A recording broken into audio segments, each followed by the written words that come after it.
Bo, what have you got planned for today? Come on, this way. Adventure can be found anywhere, but the best place to start is in the forest. It's the most powerful magic there is. Head outside to discover incredible animals. Wow. And beautiful plants that come together to create an unforgettable adventure. So grab your loved ones and explore a world of possibilities. Visit discovertheforest.org to find the closest forest or park to you. Brought to you by the Ad Council and the U.S. Forest Service. My teacher said that we should have a plan in case of an emergency. Do we have one? First thing I'm going to do is grab a flashlight with dead batteries. I'm going to start randomly throwing clothes in the bag. You two will be hiding in the closet and Dad won't be able to find you. And that's when we both start crying. Uncontrollably. Can you pass the cutlets? Winging it is not an emergency plan. Make sure your kids know what to do during an emergency, who to call, where to meet, what to pack. Search Ready Kids at nyc.gov or call 311. Brought to you by the New York City Office of Emergency Management and the Ad Council. You're listening to Western Reserve Radio at westernreserveradio.com on the Live 365 network and the Live 365 app.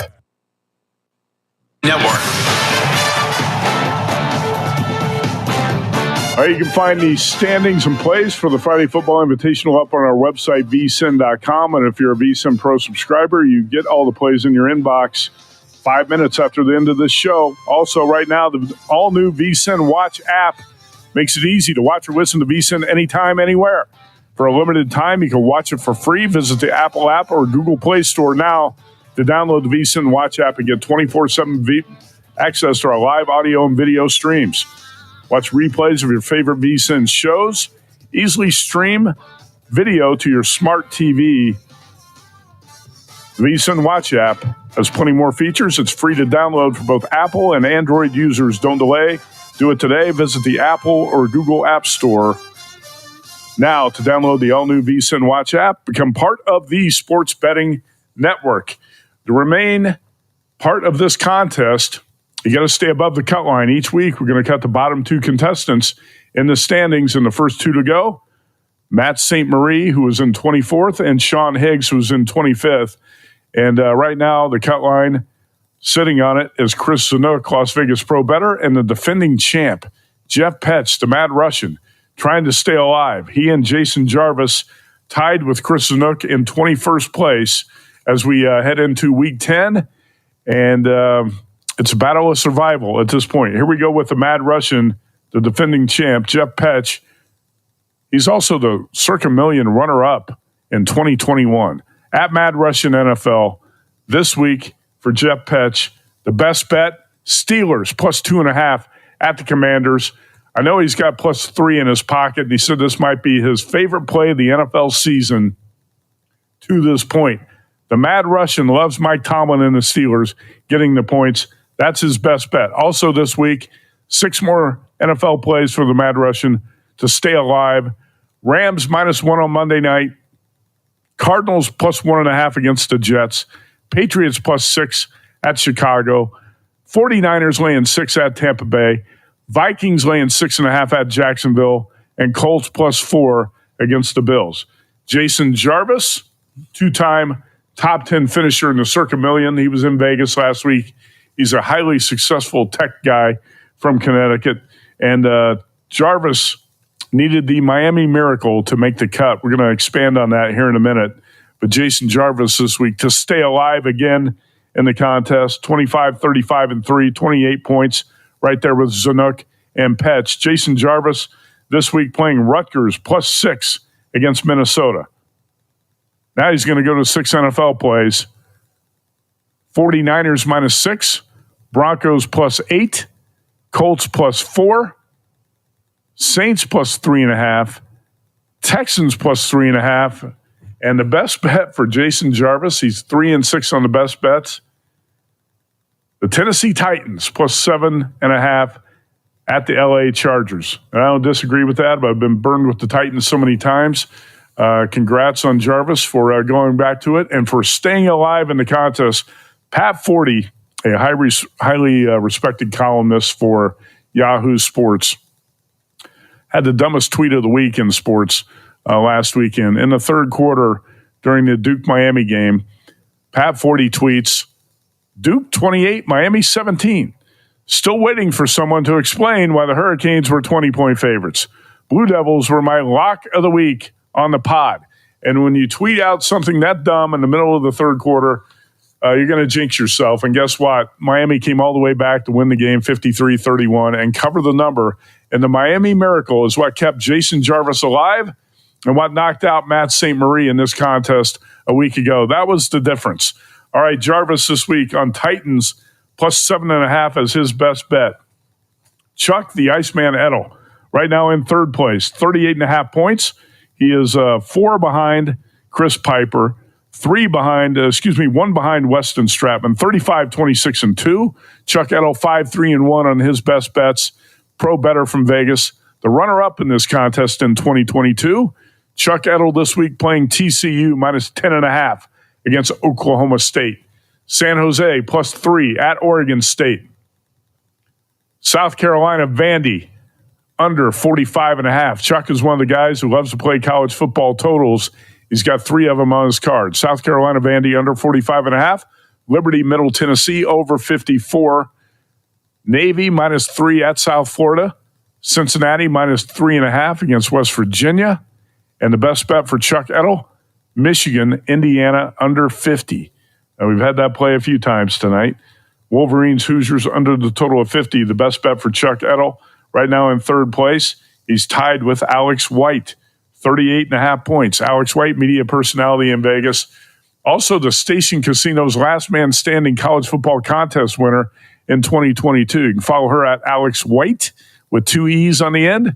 She's 5 and 4 on the best bets and tied there with Chuck Edel in third place in the contest going into this week. Alex, all college football plays in the contest this season. And she is on Vandy plus 6 against South Carolina. That number is at 3.5 for most of the week. 6 looks like the contest number today here at Circa. Utah State, Washington State over 70. NC State minus 3 against Duke. Utah plus 3 against BYU. And again, Utah, a 4-point favorite early in the week. That number has dropped. She's taking the Utes in the Holy War Saturday night in Salt Lake City. UAB plus 7.5 against UConn. North Texas Mean Green plus 3 against the Army Black Knights. And the best bet for Alex White, Oregon State minus 3 against San Jose. So Alex White doing a great job in the contest right now. Tied for third with Chuck Edel. Let's get to Pete Wilder. Average Joe. Big shoes to fill with Weston Stratman, a top 5 finisher a year ago. Pete Wilder out of L.A., sales manager for a moving and storage company. Hopefully he's going to appear on the show next week, but give him credit. He's in 5th. The Average Joe's been great in this contest. And by the way, Max Hoffmeyer in the Average Joe contest finally lost a best bet last week after going 8-0 to start the best bets. Max lost on the Raiders-Bengals under the total a week ago, but still doing a great job in the contest. And check out the Average Joe standings. Got a lot of handicappers with outstanding records in that contest, and we'll update that next Friday night. P. Wilder, right now you see Brian Staunton in the lead with 44 points. Michael Lubman in second, 43.5, and Steve Cohen in third at 42.5. And some great scores in the Average Joe contest. Find all the details up there at vsin.com. Pete Wilder, the Average Joe, this year. Here are his plays this week. Army, North Texas, under 62. Duke, NC State, over 51. Alabama, minus 2.5. And Baton Rouge on Saturday night. Syracuse, plus 2 at BC. Iowa State, minus 2.5 at Kansas. UCF, Arizona State, over the total of 50. And the best bet for Pete Wilder is BYU, minus 3 against Utah. Paul Bovey, Pro Sports Bettor out of Vegas, in 10th place right now with 35 points, 30, 29, and 4 against the spread. Paul Bovey this week is going to roll with Patriots plus 6 at Chicago. Titans, Chargers under 39. Colts plus 4 against the Bills. Colorado minus 4 at Texas Tech. Alabama, LSU over 59. Kansas plus 2.5 against Iowa State. And the best bet for Bovey, Bills, Colts over 46.5. And he is 6-3 on his best bets Follow him on Twitter at Paul Bovi, B-O-V-I. Bills Colts over 46.5. Krista Bear-Felica of Fox Sports, 34 points. He's the 2020 champion in the Friday Football Invitational. Right now in 13th, 31-30-2. Best bet for the Bear this week. He's been great on the best bets all 3 years of his contest. 4-4-1 this season, but this week, Georgia Ole Miss under 55. The Bear also on Colorado -4, Dolphins +1, Cardinals +1.5, Florida, Texas under 47, Kansas +2.5 against Iowa State, and Duke +3 at NC State. All right, Vinny Castile, pro bettor, former pro golfer out of L.A., loves the favorites. He's got 7 more on the card this week. Vinny, 14th place, 31-31-1, 32.5 points. Miami -11, Texas -21.5, Lions -3.5, Chiefs -8, Vikings -6.5, Bills -4. Best bet for Vinny Castillo, 49ers -6 at Tampa Bay. And how about America's college football insider, Brett McMurphy, off a big week, 28-32-3, 5-4 on the best bets. Brett McMurphy of Action Network is going to roll with LSU. I like it. LSU, you can bet at +3. In this contest, LSU +2.5 against Alabama. McMurphy also on North Texas +3, Ole Miss +2.5, Utah +3, Boston College -2, South Florida +3, Kansas +2.5. The best bet for Brett McMurphy. A lot of low numbers on his card this week. Good luck. Have a winning weekend. That wraps it up for the Circa Friday Football Invitational Week 10. GBank is the official bank of VEASAN. Why? For one, unlike other credit cards, GBank does not treat sports betting transactions as a cash advance. And for every eligible gaming transaction, you'll earn a 1% cashback reward. That's right, 1% cashback rewards on every eligible wager. And you'll earn 2% cashback rewards on all other eligible purchases. Apply for the GBank Visa Signature Card today at VEASAN.com/GBank. Subject to credit approval. Terms and conditions apply. In business, service is everything. Cintas delivers what you need to better serve your customers. Whether it's freshly laundered work apparel for almost any job imaginable, tested and inspected fire protection systems, first aid and safety supplies, on-site AED training, or mops and restroom products stocked and ready when you need them. Better work days happen together. So visit Cintas.com. Oh, I'm ready! And get ready for the workday. Join us on a numbers game where Gil Alexander... I spend a lot of time in the backyard, and I'm the center of attention at summer barbecues. In '96, I made some of the tastiest s'mores. And in '09, it was me, your backyard fire pit, that accidentally started a wildfire when a summer breeze carried one of my embers into some dry brush. Spark a change, not a wildfire. Visit SmokeyBear.com. Brought to you by the U.S. Forest Service, your state forester, and the Ad Council. Only you can prevent wildfires. Hope you enjoyed your meal. And I just want to say, he's lucky to have a brother like you. Lucky? Caring for my brother is far from easy. But he's a part of me, like my arms and legs, so I'll be his. No time for tired. Nothing can disable this love. He needs me, but I'm the lucky one, even though I need help now and then. If you're caring for a loved one, visit aarp.org/caregiving for care guides and community support for your strength. Brought to you by AARP and the Ad Council. What if I told you that a tornado was going to happen tomorrow, right where you live? That it would touch down at exactly 3:17 p.m., and I told you the exact path it would take. You would, of course, prepare. You would talk with your loved ones, and you'd make a plan today. It's true, I can't tell you a tornado will strike tomorrow, but shouldn't you have a plan anyway? Go to ready.gov/communicate and make your emergency plan today. Don't wait. Communicate. Brought to you by FEMA and the Ad Council. This is Mario Andretti. You know me as a race car driver, but I'm also a Meals on Wheels volunteer. I've raced against the sport's biggest personalities, but I've never met more vibrant, amazing people than the seniors served by Meals on Wheels. You can make a difference by dropping off a hot meal and saying a quick hello. So, America, let's do lunch. Volunteer your lunch break at americaletsdolunch.org. This message brought to you by Meals on Wheels America and the Ad Council. Hey, let me ask you something. Would you seat your 3-year-old child on a windowsill? Would you seat them beside a lit fireplace or by the deep end of a pool? One last question. Would you seat your child in a car seat that's not correct for them? Car crashes are a leading killer of children ages 1 to 13. Secure their future. Seat them in the correct car seat. For more information, visit safercar.gov/the-right-seat. A message from the National Highway Traffic Safety Administration and the Ad Council.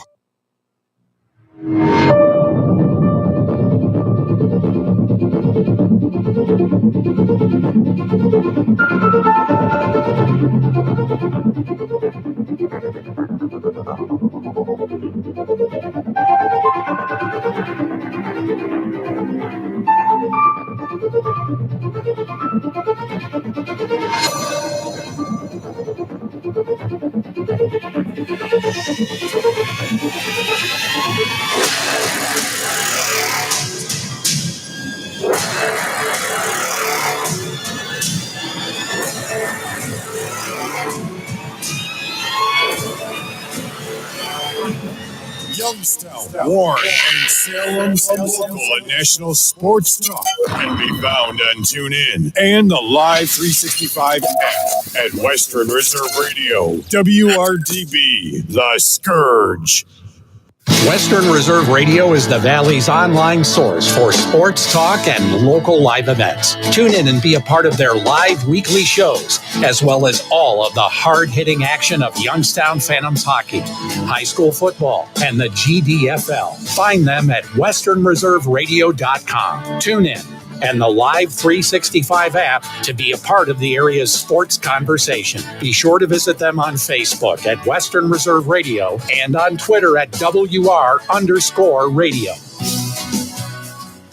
During the fall and winter, grilling season never ends, and Gessler Propane is your local supplier that makes sure you get your hard-earned money's worth. Why go to gas exchanges to pay higher prices for tanks not filled to capacity? Gessler Propane makes sure you're prepared for year-round grilling with 100% filled tanks at a reasonable cost. See Bob Monday through Friday, 10 to 4, and Saturday, 9 to 3 at Gessler Propane, 702 Youngstown Poland Road, Struthers, or call 330-755-9119. Gessler Propane. They got gas. Discount Power Sports at 778 North Main Street in Hubbard is hosting a raffle for a 125cc Pentora ATV. Tickets are $30 each, and 100 tickets are available. For each raffle, when those 100 are gone, a winner will be drawn and a new raffle will begin. Tickets can be purchased at any Hubbard home game or at 778 North Main Street or by calling 330-717-44441. $1,500 from each raffle will go toward a scholarship for the Hubbard Youth Coalition.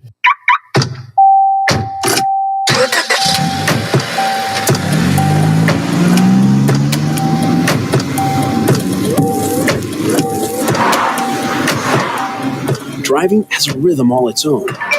Don't wreck it with a text. Before you get behind the wheel, silence your phone.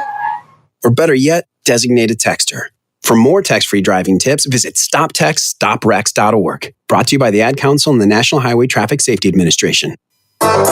It's time to kick back and listen to the sports page with your host, Pat Lucia, right here on Western Reserve Radio. You can call the show at 330-707-4202 and tell everyone what's on your mind in the wonderful world of sports. Now, here's your host, Pat Lucia.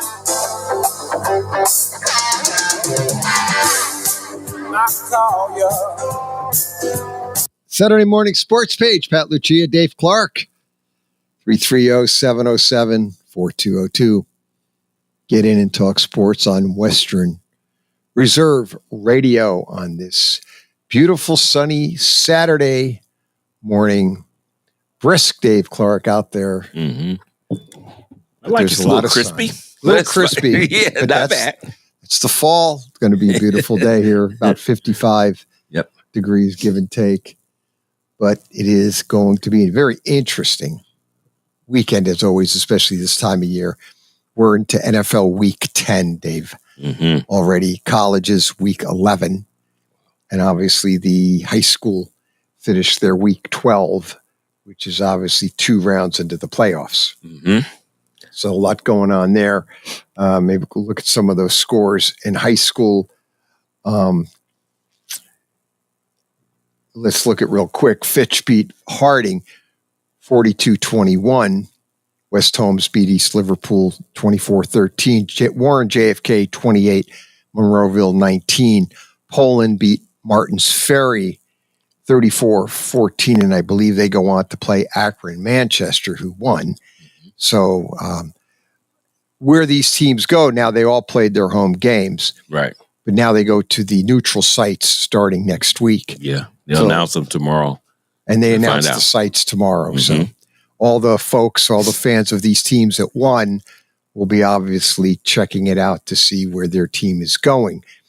Springfield came back, impressive win, beating Toronto 29-28. Ursuline just absolutely took Villa Angela St. Joseph out to the woodshed 44-8. And that was interesting with that is because during the year they had a very close game. Yes, close, competitive, very competitive, hard-fought game. Right. Yeah. And they took it to him. And man, I was caught unexpected. I picked Ursuline to win, but I didn't think not like that. Wow. Well, that's the thing that I think caught a lot of people by surprise was when you really look at what Ursuline did. Like during the year, they beat Villa Angela St. Joseph 24-17 back on October 11th. So everybody thought, well, this is really going to be a tough playoff game. Mm-hmm. Well, not really. Not really. 44-8. Ursuline will go on to take on to Aurora, who is 11-1. Aurora had beat Geneva 42-14. So what's good about high school football this time of year, Aurora is a 4 seed, Ursuline a 1 seed. This is when it really gets now down to, I guess we're technically would be in the regional semifinals, I guess. A region semifinals is where we would go. I know I just look at it around, week 11, week 12, but we're going in now to. Yeah, you're getting into that now. Into it now. This would technically be next week coming up would be week 13. Right. So now you're getting down to kind of, what do you want to call it? The nitty gritty. Yeah. The cliche of cliches. Let's look at these other scores real quick. Cuyahoga Heights beat Western Reserve 7-6. I believe Western Reserve was a number 1 seed. Yeah, I thought they were too. I'm not sure, but I thought they were number 1. Yeah, they were. Wow. They were a number 1 seed. And they were beat by what seed was 9. 9, right? Cuyahoga Heights was a 9 seed. Oh, man. So that was a real big upset. They're going to go take on Warren JFK now next week. But one of the playoff games, Pat, was a 12-13 play-in. I heard them announce that there last night. I forgot who it was, though. Okay, we're going to have to do research. Yeah. So I was like, what? That means 2 teams actually had to get double-digit seeds. Wow. I didn't even understand how they could play. They said 12-13. I said, are you sure? Yeah, we'd have to look that up. I have to look that up. I'm not sure exactly how. Yeah, I said they had that wrong, but if there's a 13 seed in there anyway, or 12, somebody had to get upset that first week. You'd have 2 big upsets. Oh, yeah, for sure. Other teams out there, surprisingly, Glenville shut out West Branch. Yeah. 13-0. West Branch, a lot of folks thought they would go all the way. They would go all the way and get a state title.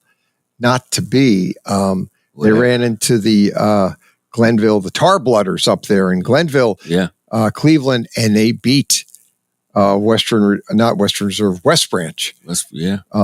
That's caught a lot. Again, one thing with high school football, I know there were some critics about them expanding the playoffs, 16 teams. And, but what it's added, it's just added more intrigue, drama to high school football because you're getting some of these lower seeds, these 12 and 13 seeds, pulling these upsets. And if they keep doing it, then that will quiet down. Because I even say it myself. Right. I'm admit I was like, that's just too saturated We know what it was all about anyway, why they expanded it. We know that, the green. But and we just felt that in most cases it is true. It's not competitive, Pat. But if you start getting upsets over and over, then like you said, the intrigue is there, and it's not going away anyway. But it definitely won't, as long as they keep winning like that. They're never. They ain't going back. They're not going back. No. We get in these discussions about the NBA 82 seed. Yeah, they got to cut the NBA to baseball 162 games. Nope, staying just like that. Nope. I know it all's great. We can all rant and rave. They play too many games. The games don't mean anything. And that's funny too, Pat. And look at the college game and the pro game in football. What does it go? Up. Yeah, they're expanding. Yeah, right. The key, money. Yeah, exactly. When in doubt, look at believe me. I'm only going to say one thing about this election. People bet their pocketbooks. Yeah. That's what drove the election. The pocketbook. Oh yeah. It's put all the other stuff aside. I don't want to hear all the rhetoric on all the other issues. Yeah, that's the only reason. That's it. Yeah. I had a discussion with somebody here. We just talked about when you look at morality. Yep. No. But when you look at when that person was there, money. I had more money in my bank account. I had more money in my pocket. So that's it. And Stephen A. Smith was on last night. Did you see that?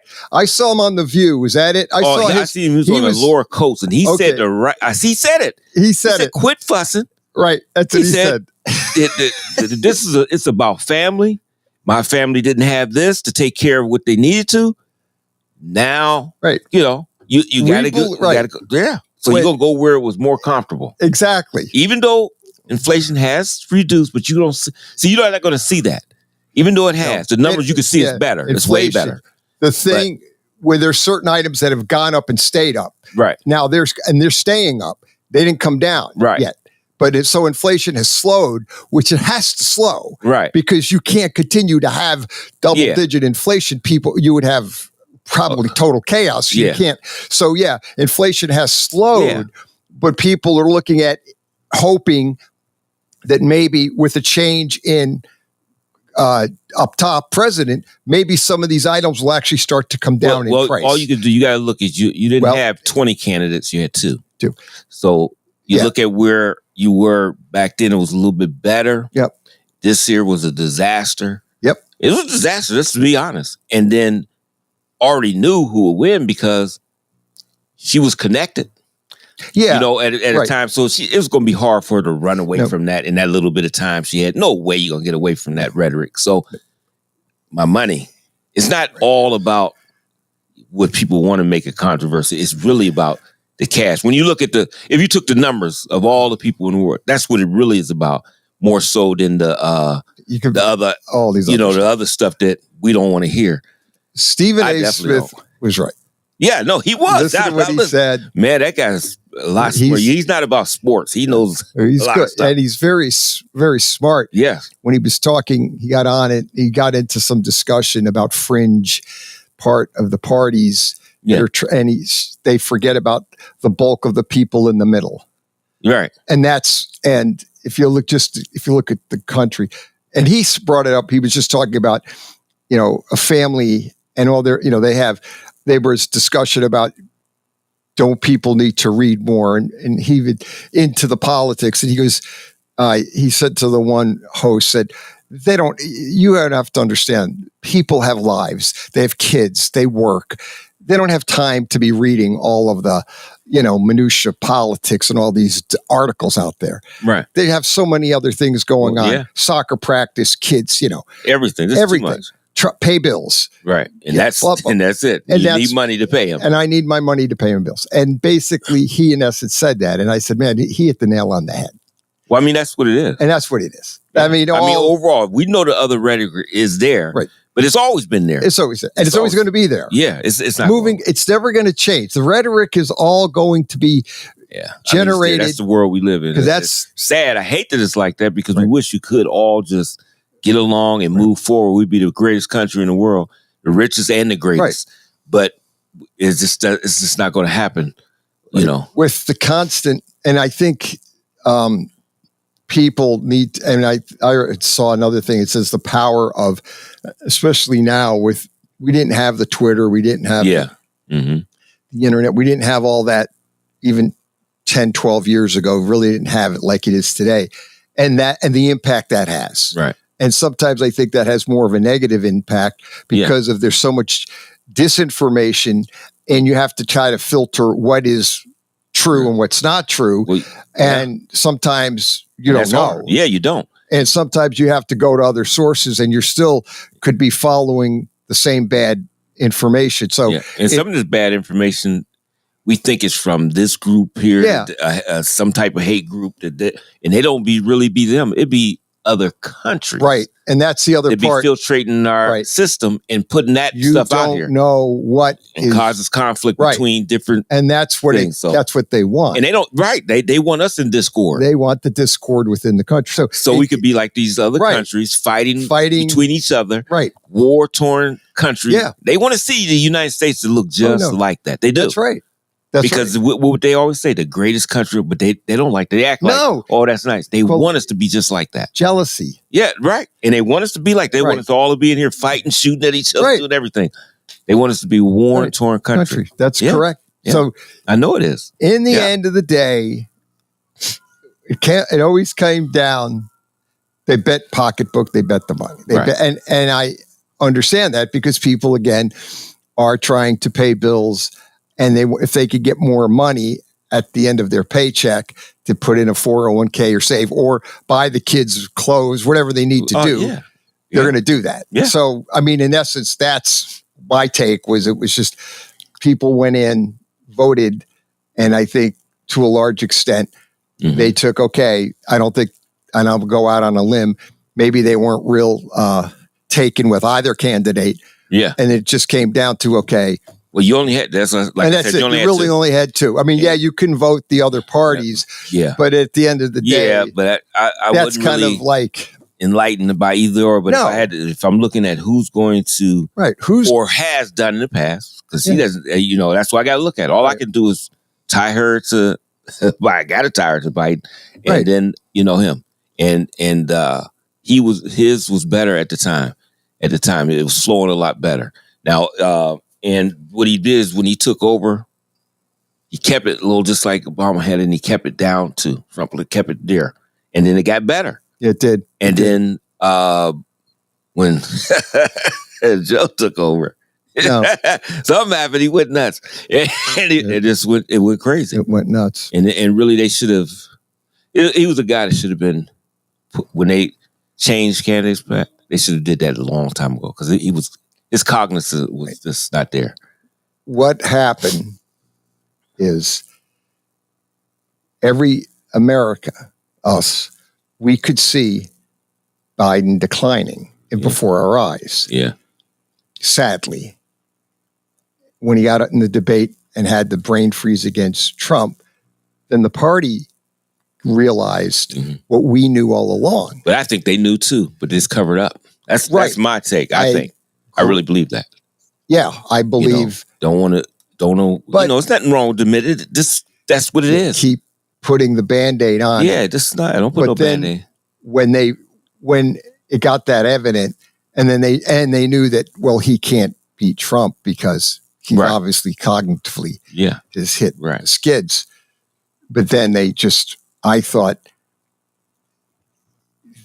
they should have opened the convention and looked at all the candidates instead of just putting Harris right in there and said, well, they had no other choice at the time they did because Joe gave the support to her. Yeah, well, there's no choice. I mean, you couldn't really have nothing. They were too late in the game, evidently, you had to do that. Even though that's what I'm saying. That's the part. It wasn't that I don't fault that she was there. No. It wasn't fair. You had no other choice because you waited too long. That's it. Now, if you did that in 2023, when it was noticed in the summer 2023, there you were there. Now you could do that. You can open it up. Primary. Well, then you have the primary. Then you open it up. You open it up. Then you start looking at all your, and that's what it should have been. And that's what it should. But they didn't. They waited down there and then forced her into it. I almost wish she would have said, "No, I don't want to do it," because I wouldn't have if it was me. I don't think I would have did it because I knew I didn't have enough time. I'm going to always, all you can go on with me is I'm linked to him. She doesn't have right to say, hey, we don't want to do that. If he says that's what it's going to be, she's following what he says anyway, because that's her boss. You know what I mean? So I would have to get something where I can get untied from him, and you need time for that. Yeah, and I think that's good. That's a good point. Is she needed? I mean, in a way, because when she was trying to campaign, but she's still, like as you said, she was tied to Joe Biden, and people just had Joe Biden inflation. Yep, and my pocketbook, and you're tied to it, so it's your inflation too. That's how it's going to look. And the party could have had, if they'd done it sooner, had taken another candidate who could have at least said, okay, fine, I don't agree, and could have divorced him or herself from the current administration. And then I think you might have had a different result. Yeah. Oh, you might have. You might have. Yeah, because it would have been completely because new. Then that person could have been divorced from the whole economy, and then obviously the border thing, and then that person could have said, okay. And I have no problem with the situation happening. You know what my problem is that I'm concerned of, and I don't know if President Trump is or not, is his running mate. Because I've always said, this is something, hopefully I'm wrong back, but this is what I always said. I really don't think he's for his president. I think he's with him because he's thinking the same thing that happened to Joe. It's also, you already seen little things of that because he's getting up in age. Oh yeah, that's a genuine concern. So in 4 years, you can see some things like, and he wants to take over.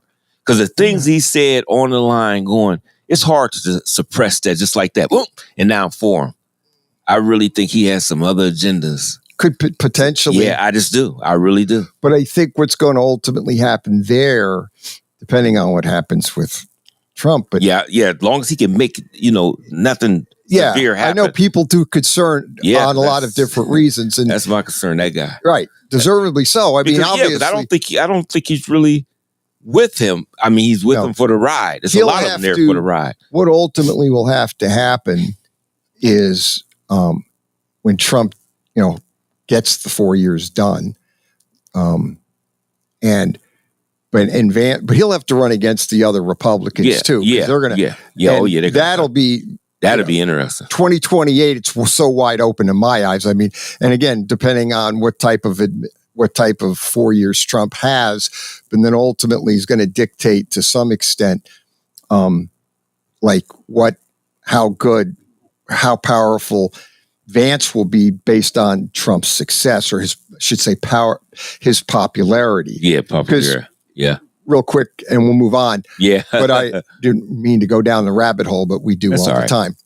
It's a football game, actually. This is almost like it's a draft. It was kind of a it was a draft. I read a good book, and it said they gauge the success of the president, administration, and then they say, well, a lot of the success is based on the person that succeeds them. How does that person get elected? And they used Reagan. Reagan had for 8 years. Well, Bush took over for Reagan, and he won on a landslide. That's basically communicating is, at least in the public's eyes, 8 years under Reagan was very good because they elected his vice president, Bush. Bush only had the 4 years and then ran into Clinton, and that no new tax thing did him in. But bottom line is they gauge that as far as if you want to try to look at a presidency's success as far as, and then Reagan 2 terms and then Bush got in right away. And that way you can kind of gauge how successful that president was.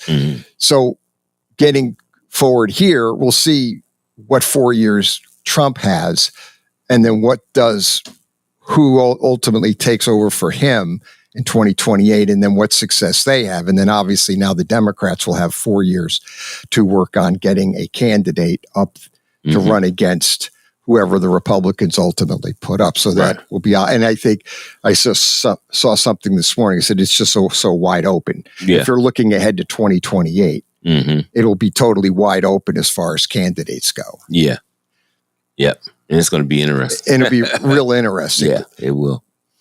That's kind of our political, we don't really get into that. But obviously we just had an election. Yeah. And that was a big deal as far as all of the rhetoric going on back and forth in the parties.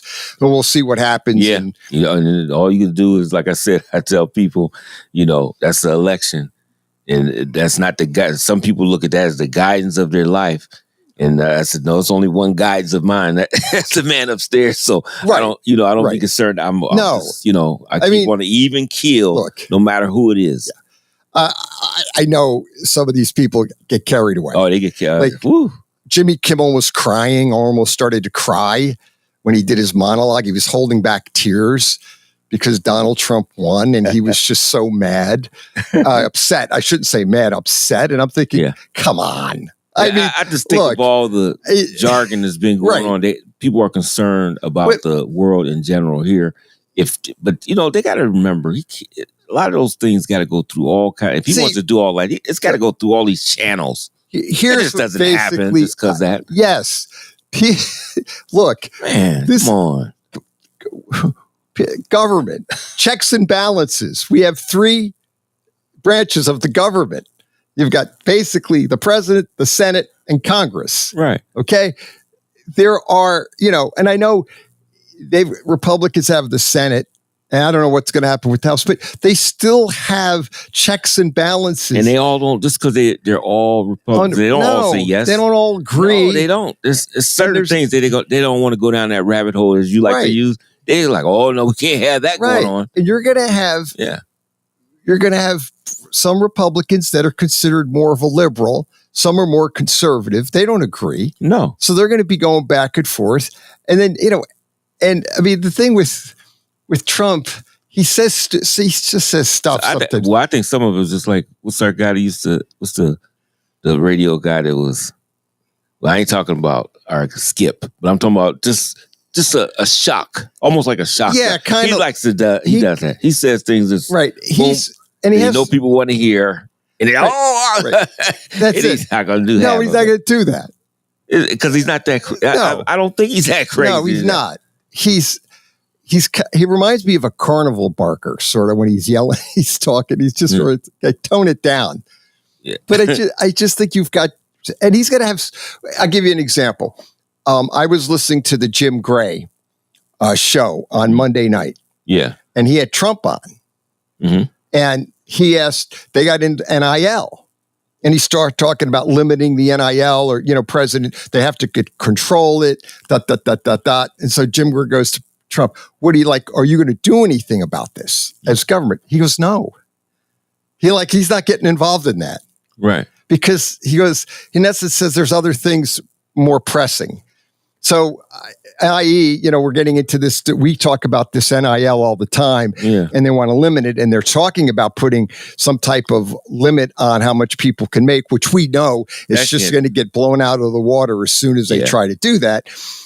But ultimately, it's like, what cracks me up is the NCAA is looking at the government to bail them out. Mm-hmm. And I got bad news for them. It's not going to happen. Right. Because I've already, Trump doesn't want anything to do with it. No. And besides, if you look at Trump, he's a capitalist.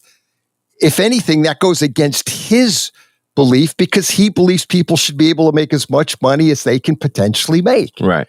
So I think it would be, he's not going to limit what a kid can make on his NIL deal. Yeah. Because he would be like, no, you can't. You got to let people make what they're worth. Yeah.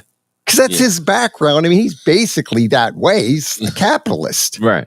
So he's not going to want to limit a young guy or a young lady who's making money off her name, image, and likeness. That's why he says he's not going to get into it. No, that's what he says. I'm not getting involved in that. And I think most of the presidents, they probably say the same thing. I got nothing to do with that. No, most presidents, and I think most congressmen and senators don't want any part of that. I know. They don't want to get in that. No, know that only the NCAA likes to get people try to get people involved. That's right. Our favorite buddies. Our buddies who screwed it up from the start. They've screwed up the NIL, and now they're looking for somebody to bail them out. So they're looking at the government to do it because they can't. And I'm not saying that we are smartest guys in the world. No. But I'm gonna tell you this. This is a true honesty. This is 2024. At the end, This here, we're at the studio. We've been saying this when we were at WBBW. Oh, yeah. And we were saying these same things. That's over 10 years. Yeah, over 10. Way over 10 years. We were back in 2010, 2009. We've been saying this for so long. Right. About the kids should get paid. We talked about that. We've been saying it for the longest. And now it was tripping us that it came to fruition. Oh, yeah, I and was still shocked. Like, what's going on? And then the more and more, and it's like, wow. But it should have been like this a long time ago. And now they want to argue about it, but we can't control it. You could have. If you would have did some of the things that we talked about a long time ago, you probably could have been doing this. Yes, it would have went up by now, but it would have been under control. Right. Now it's out of control. Oh, totally. You could do whatever. No. Guys got big time money. And the problem they're having, we'll get coming up on our quick break. Right. Look at that. Already. You talk about a fast half hour. That's the first quarter in the books. We started with high school football. Yeah. Saturday morning sports, Pat Lucia, Dave Clark. Back at you after a quick timeout on Western Reserve Radio.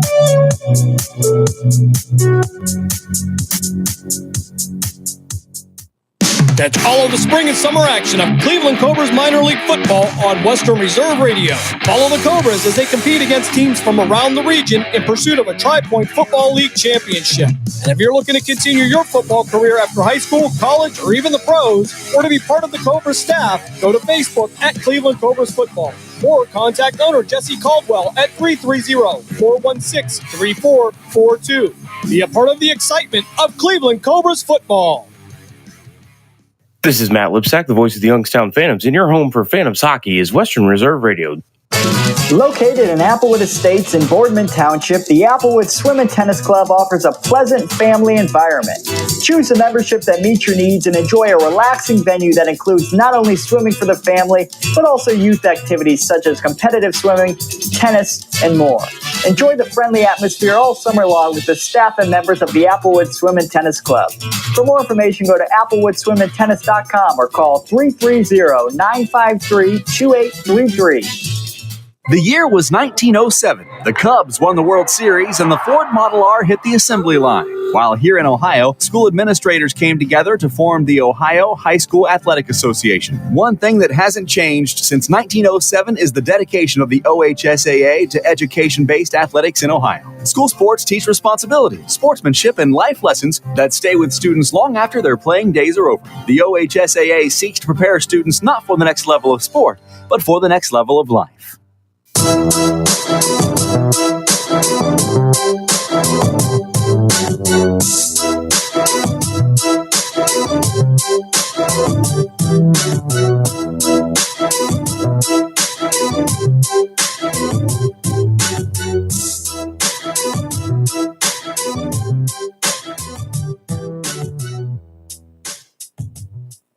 Saturday morning sports page, Pat Lucia, Dave Clark. We're just having way too much fun this morning, Dave Clark. I'll tell you. We don't do politics on this show much. We did it today. We went down that rabbit hole. But it does come back to the NCAA and trying to limit what kids can make. And I heard that the other day. Well, the NCAA, they're going to come out. They're going to limit this NIL now. They're going to limit it. And I'm thinking, yeah, you're going to limit it until, guess what? The first lawsuit hits the court, and the court's going to say, no, you can't. Because no matter what, you can't limit what a young man or young lady can get. Right. If they can make money if they can make millions off their name because they're so popular coming in. And it's always a gamble. Mm-hmm. If you're going to sign a young kid or young lady to an NIL deal and they don't turn out to be that good, and you got to pay them depending on how that contract reads. Right. That's where a lot of the problems lie with the NIL is there's a risk. It's like anything. I'm going to give you so much money thinking I can get a lot of money off your name, image, and likeness because you're going to be a great player. Well, how about if you don't turn out to be the great player and they can't even start you because you're not that good, even though we thought you were going to be? Yeah. What happens to that NIL money? Well, depending on how that contract's written. Yeah. And that's where I know a lot of the problems lie because they have to get the young You have to get these recruits in and sign to come to the school. So you got to pay them money through NIL to get them to come there. Yeah. But if they turn out I always kid Irish Mike, the 5-star big lineman from Pig's Knuckle, Arkansas. That's just a joke because it was in a movie, Pig's Knuckle, Arkansas. Anyway, bottom line, how about if the kid's not that good? Right. So you go ahead and you bring him in and, he might be your second or third string lineman. Right. Well, you're promised to give him $1 million in NIL. Nobody even will know who he is because he's buried on your depth chart. Mm-hmm. What do you do now? Well, good luck. Again, they have to figure out these NIL contracts with these kids coming in that they're signing up to. Mm-hmm. But you can't limit what the kid can make. Now, there's a problem maybe with the NIL contract. They need to clean that up. Right. But the government's not going to do it for them. They have to figure that out themselves. Colleges have to figure it out. Right. And now that's where a lot of as you work through this is a new process, but ultimately that's what's going to have to happen. And what the NIL does, and people talk about the negatives, here's one positive. You have a big time quarterback, and he actually could go ahead and stay in school instead of leaving after his second year, and now he's eligible for the draft. He leaves. He could stay there for a while because he's making enough that, hey, I'm good. Right. And I can get the amount of starts I need to kind of experience. So when I go to the NFL, which is different than years past when you have guys sit 3 years, 4 years, when you look at the percentage, you're only going to have maybe 1 or 2 teams that might do that. Draft a guy in the first round, have him sit. Yeah, normally. And if they do, they just sit 1 year. You used to have back with the Aaron Rodgers and they sit 3, 4 years.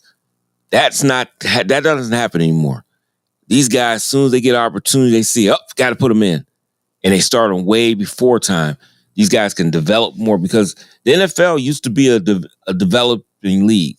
They develop guys. They don't do that. They don't have the time to do that now. No, so the colleges need to do it, and they can stay there. The NIL can keep them there. Right. Develop. Yeah, and they can develop. That's one thing. Be ready for the NFL when they get there. And to some degree, maybe the NBA, but more toward the NFL. But but both you can both you could say maybe there's kids that are developing.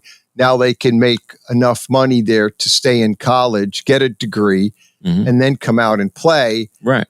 But then, they don't have to come out right away because they're now getting a nice piece of change thrown their way, and which is all good. And that's what we've always said. Yeah. They should have figured this out. They don't want to make them employees. Colleges do not want to make these players employees. Right. Well, okay, now they've used the NIL to compensate them. Yeah. And that's the way it is. And the guys got to get developed. I mean, right. And if you're going to draft a guy like the Colts draft Anthony Richardson, right?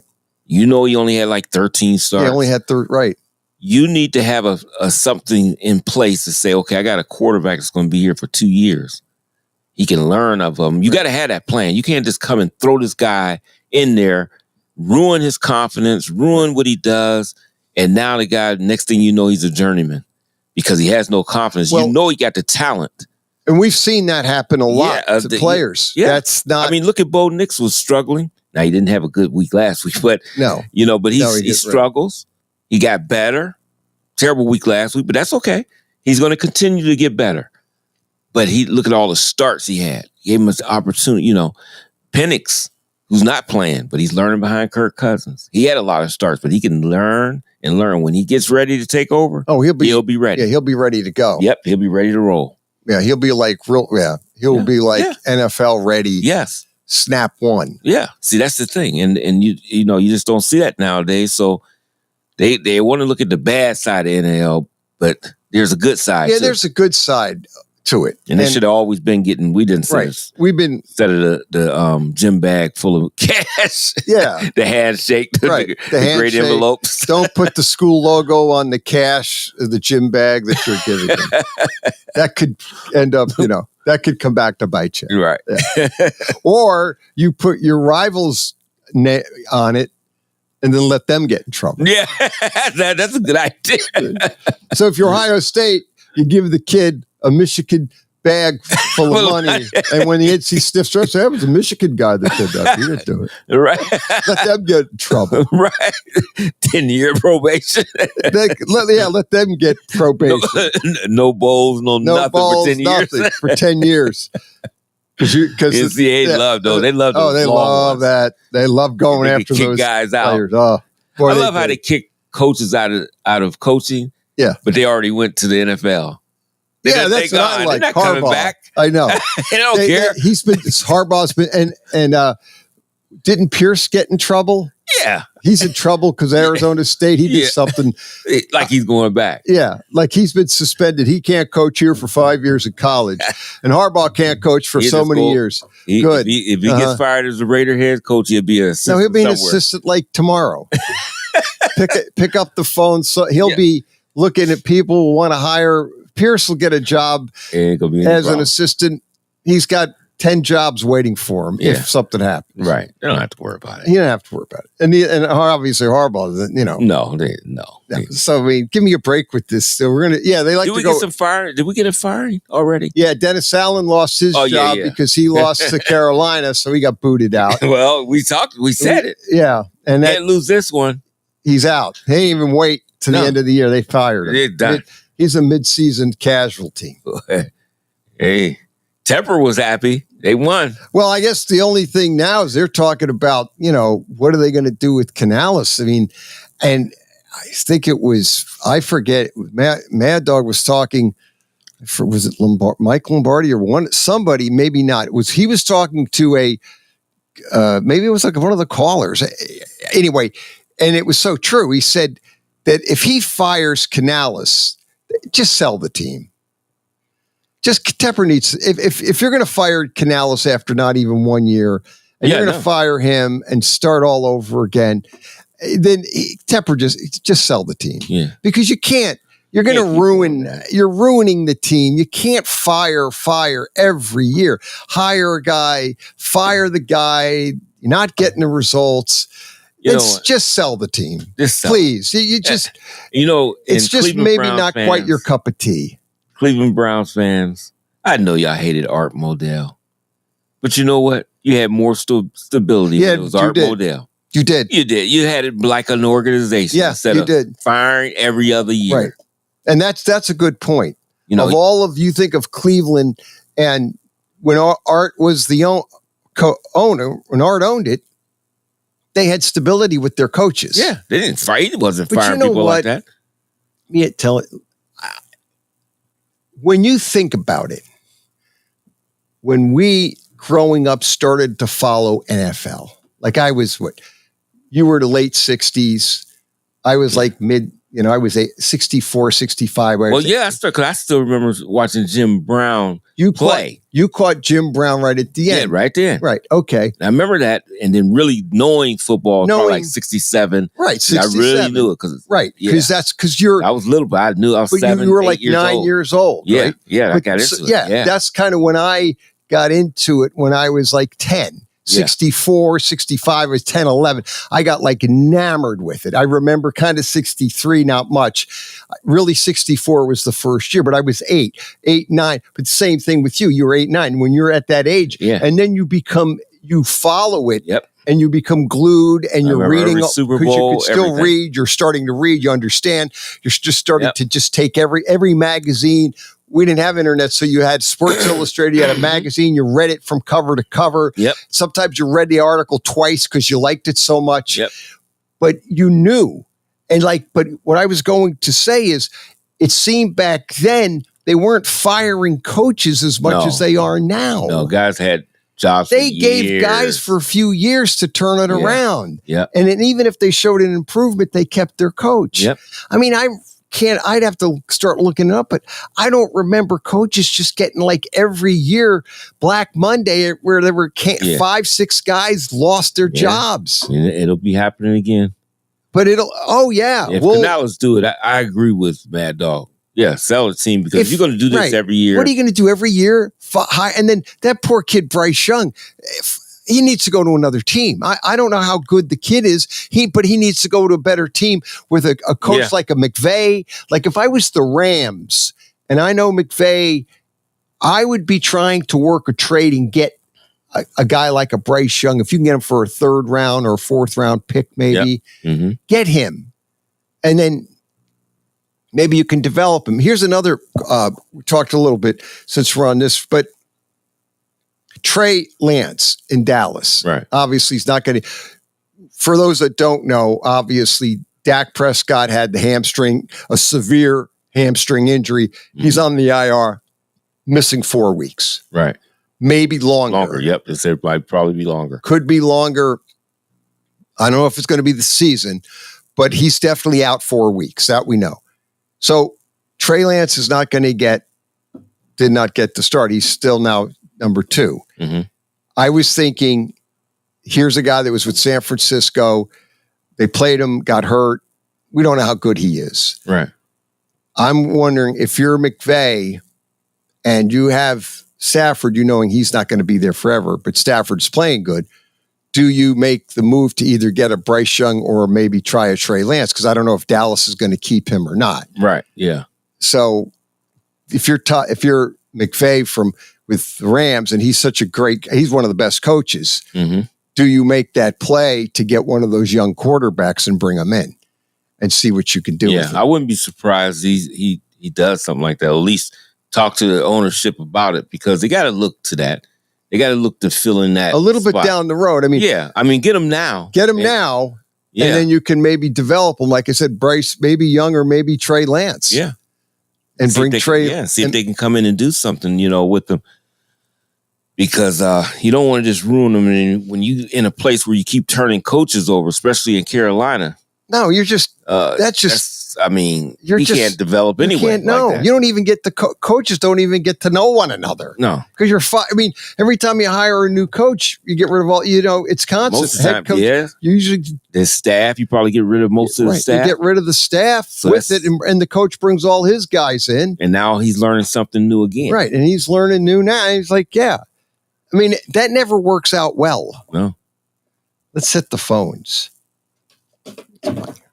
You're on the sports page. What's up? Good morning, Pat. Good morning, Dave. How you guys doing? Hey, good, Irish Mike. What's going on? Nothing. Just on my way to do an errand, so I thought I'd give you guys a ring.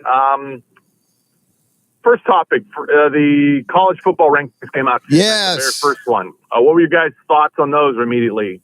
Well, A, they're going to change. B, I think from what I've been hearing, you want to be at number 5.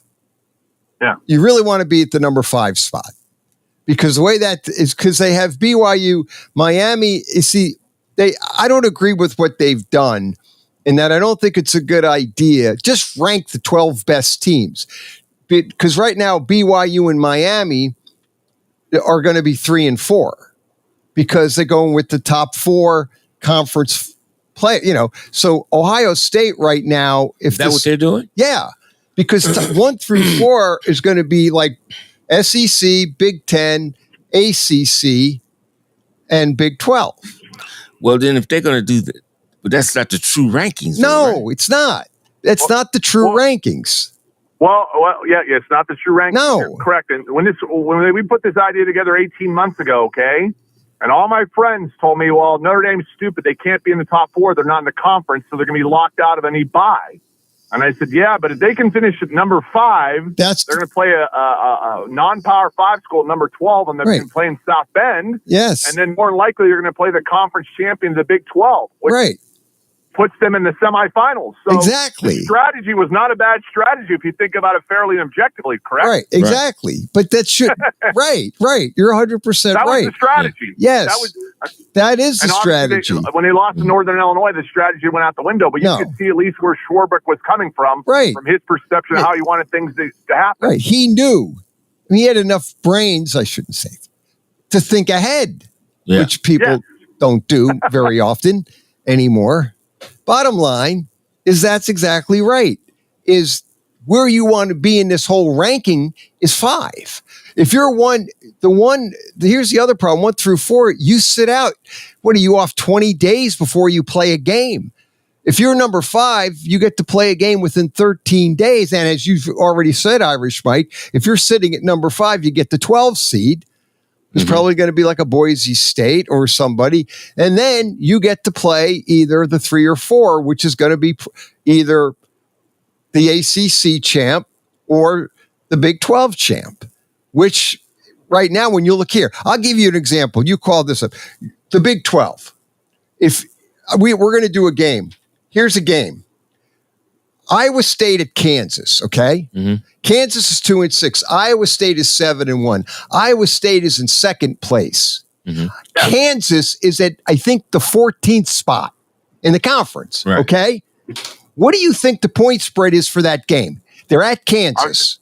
I'm going to say Iowa State minus 4.5. You're almost close. I was going to say 6. It's +3. Kansas get 3 points. 3-point difference between the number 2 team and the number 14 team in your conference. And they playing at Kansas. And they're at Kansas, and Kansas gets 3 points. And Kansas is 14th. Last week to Texas Tech, Pat. And, they won 3 or 4 really, really close games that came down the last minute. And eventually you're going to lose one of those games because you're playing so close all the time. Right. Eventually one's going to go against you. That's the way it went last Saturday night. Yeah. That was a good game, too. Yeah. Yeah, very entertaining. Yeah. So the point on it is when you're looking at the Big 12, you take the word parity and bring it to a whole different level. Because you're basically telling us, and always follow the money. But follow the point spread is telling you a lot. That's gauging how good these teams are. Right. And especially college, but pro too. But the point is, Kansas is only 3 points, I guess, or I should maybe say it this way. Iowa State is only 3 points better than Kansas, yet look at the difference in the standings. And Iowa's record is going into the game, Iowa State 7-1, Kansas 2-6. But there's only 3 points difference in those teams. Now, that is weird. Even though Kansas was a team that they thought would be a lot better. Right. And they do got talent. They do. If you watch them, they should have been beating teams. I don't know what happened to them. Fell off a cliff, but they do got the talent that they could upset a team. Yeah. For sure. No, there's no question about that. Surprising it'd be 3. But I didn't think it'd be real bad. That's why I said 6. That's what I was thinking. Right. But man. Right. 3 points. 3 points. Between because the second place and 14th place. 2 and 14, 3 points. Yeah. What does that tell you? That tells you basically the Big 12 is I guess it's a good or bad thing, but parity in the Big 12 is more than just alive and well. It's flourishing like no tomorrow. Yeah. Yeah. But those are the type of teams too you don't want to play either. Who's coming out? No, you don't. Know what I mean? You don't, because just like you say, you like, well, who is it? What's the best team? Who's the best? It's matchups and things of that nature. So, but that's what I think of that. That thing. There was confusion because people didn't pay attention from it. I understand that. But there was confusion because they thought they're just going to rank the 12 teams. No, when they're trying to put them in the brackets, that's where the confusion is because 3 and 4 are really not considered maybe top 8, top 10 teams. Right. But they're going into that bracket as they are, as a 3 and 4. Yeah. Now, maybe Miami is more so than BYU, but bottom line. I didn't know they did that, put BYU. I didn't look at that. Yeah. That's where the confusion is. Even though they are good team. No. Yeah. But are they the 4th best team? No. According to the rankings, they're not. No. They're not the 4th best team in the and neither is my team, Miami. But I know they're definite top 10 or before that. And then played some close games and got some breaks. But that's a part of what football is about. Now, other people say that to me. They'll say, "Oh, your team been getting breaks." In every sport, teams that have great seasons always get some fortunate calls, breaks, all kind of things. You need all that to get to where you need to get to. Miami is a 4 right now in the rankings. They are 4, but BYU's 9. So now Miami, if they go on and win, that'll be a legitimate ranking for them to be either the 3 or the 4 spot. They deserve that.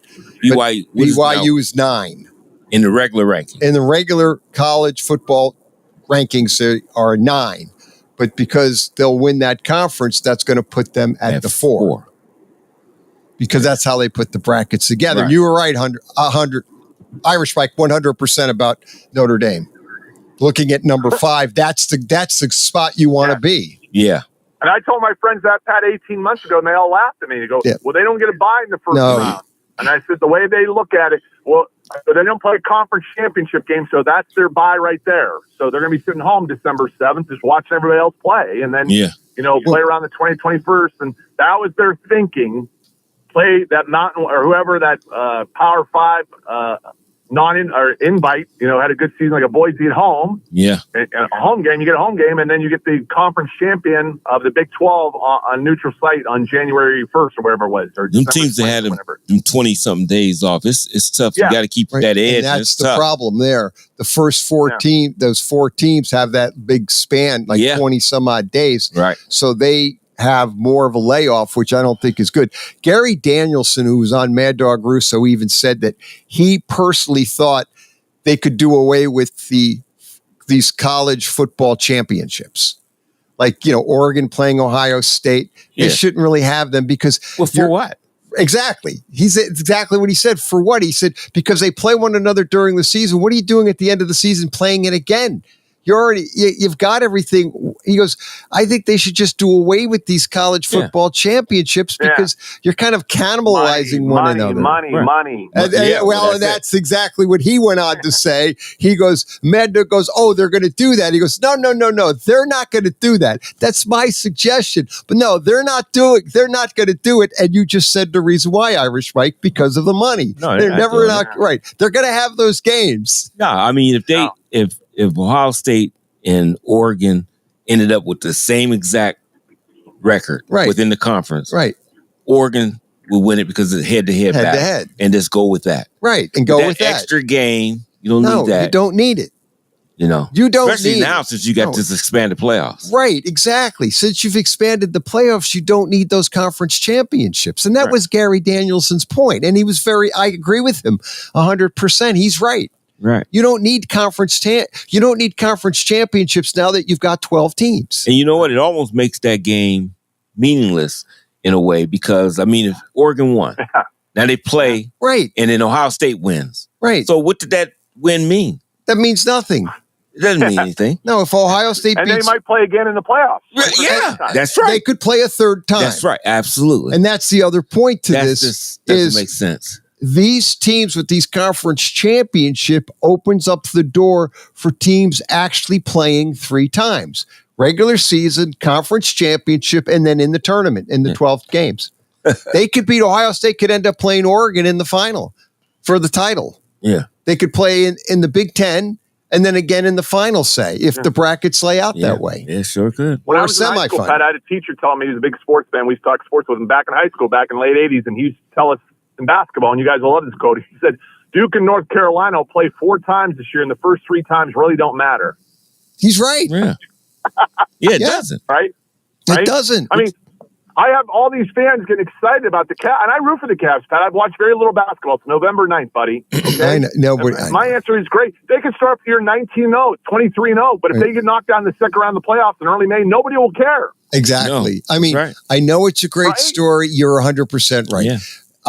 It's the Cavs season has been on late April, May. That's their season, 24, 25. Not all these games November, December, January. They, back when LeBron was there first time around 08, 09, 10, we had the best record in the NBA back-to-back years and had home court advantage throughout the playoffs and never made it to the finals. This year's time got beat by Orlando than Boston. Yep. So that best record didn't matter. And that's exactly right. This thing, 99.9% of Cavs fans could really care less about that. Well, all they know is we have eliminated early from the playoffs. Look at the year Golden State had the best record in the history of the NBA. Yeah. They lost to the Cavaliers in the finals. That record means nothing.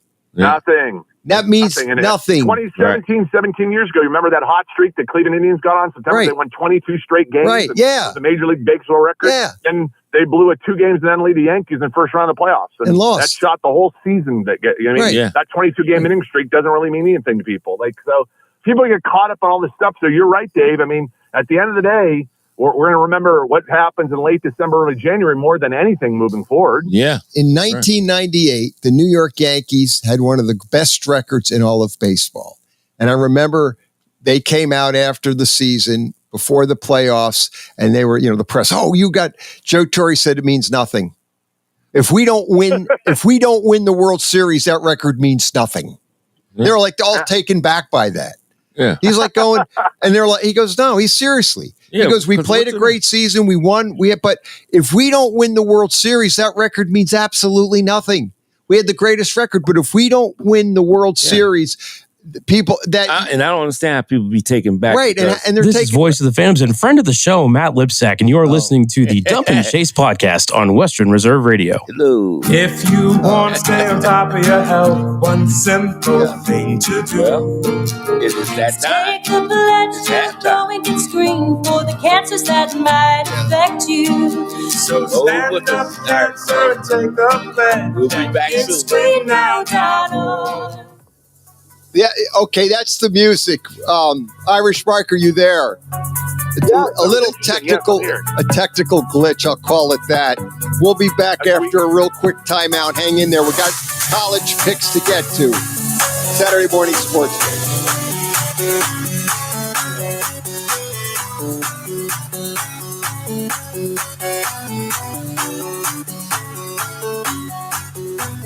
You're listening to WRDB, Western Reserve Digital Broadcasting, Youngstown, Warren, Salem, and around the world.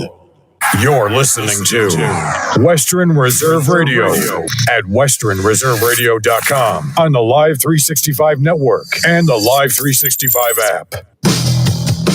Melutic Live is your home for high school sports. We have all the scores on our social media platforms throughout the games. Enjoy our timely updates from local area schools year-round. You won't get the consistency and reliability from anyone else. Our number one priority is servicing our fans and getting them live news as it's happening. Follow us on social media, Twitter, Facebook, and Instagram at Melutic_Live. And remember, our fans come first. Accidents happen. That's why you need Repair That Glass. Specializing in windshield replacement and all other auto glass, we offer a full range of automotive glass repairs. Our technicians can do everything from minor chip repair to a complete replacement. Your windows don't go up or down, they can fix that too, along with custom glass work and antiques. Repair That Glass is a family-run business for over 40 years. Repair That Glass. Call for your appointment now at 330-534-3192. Nina's Pierogi House is your home for the area's best variety of pierogies. Daily specials include the Polish platter, the Hungarian platter, stuffed cabbage, and halushki. Having a last-minute get-together? Lena's has you covered with a wide variety of frozen take-home pierogies and dumplings. Go to Facebook at Lena's Pierogi House to see the weekly lineup of available flavors for dine-in or carry-out. Catch the best at Lena's Monday from 10 a.m. to 4 p.m. and Tuesday through Friday from 10 a.m. to 8 p.m. 20 North Main Street in Hubbard or call 234-254-8532.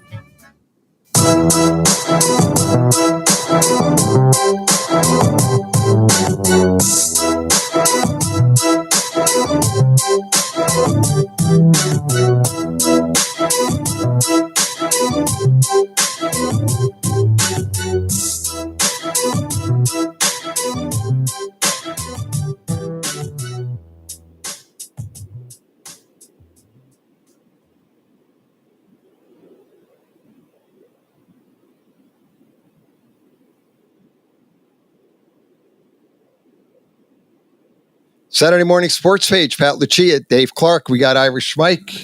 You there, Irish Mike? Yes, let's do it. Let's do the pick. Yeah, let's get these picks done. Miami at Georgia Tech. Dave Clark, your school, Miami. Ja Tech gets 11 points at home. Dangerous game. Dangerous game. Yeah, always is. Miami 9-0, Ja Tech 5-4. That's all. Is Georgia Tech quarterback going to play today or not? I know he's a game time decision. I mean, he's pretty good. If they get, they get there, they have a shot. If he doesn't play, Georgia Tech has no shot. Yeah. Yes, that's a hard one for me there. Well, that's a lot. That's the question to me. I'm going to go with Miami. I mean, but like I said, if their starting quarterback plays, then it could be an interesting game. But I'll just go with Miami and assume he's not going to play. Yeah, that's what I was trying to see if I could find. I can't find out if he's playing because he is. He's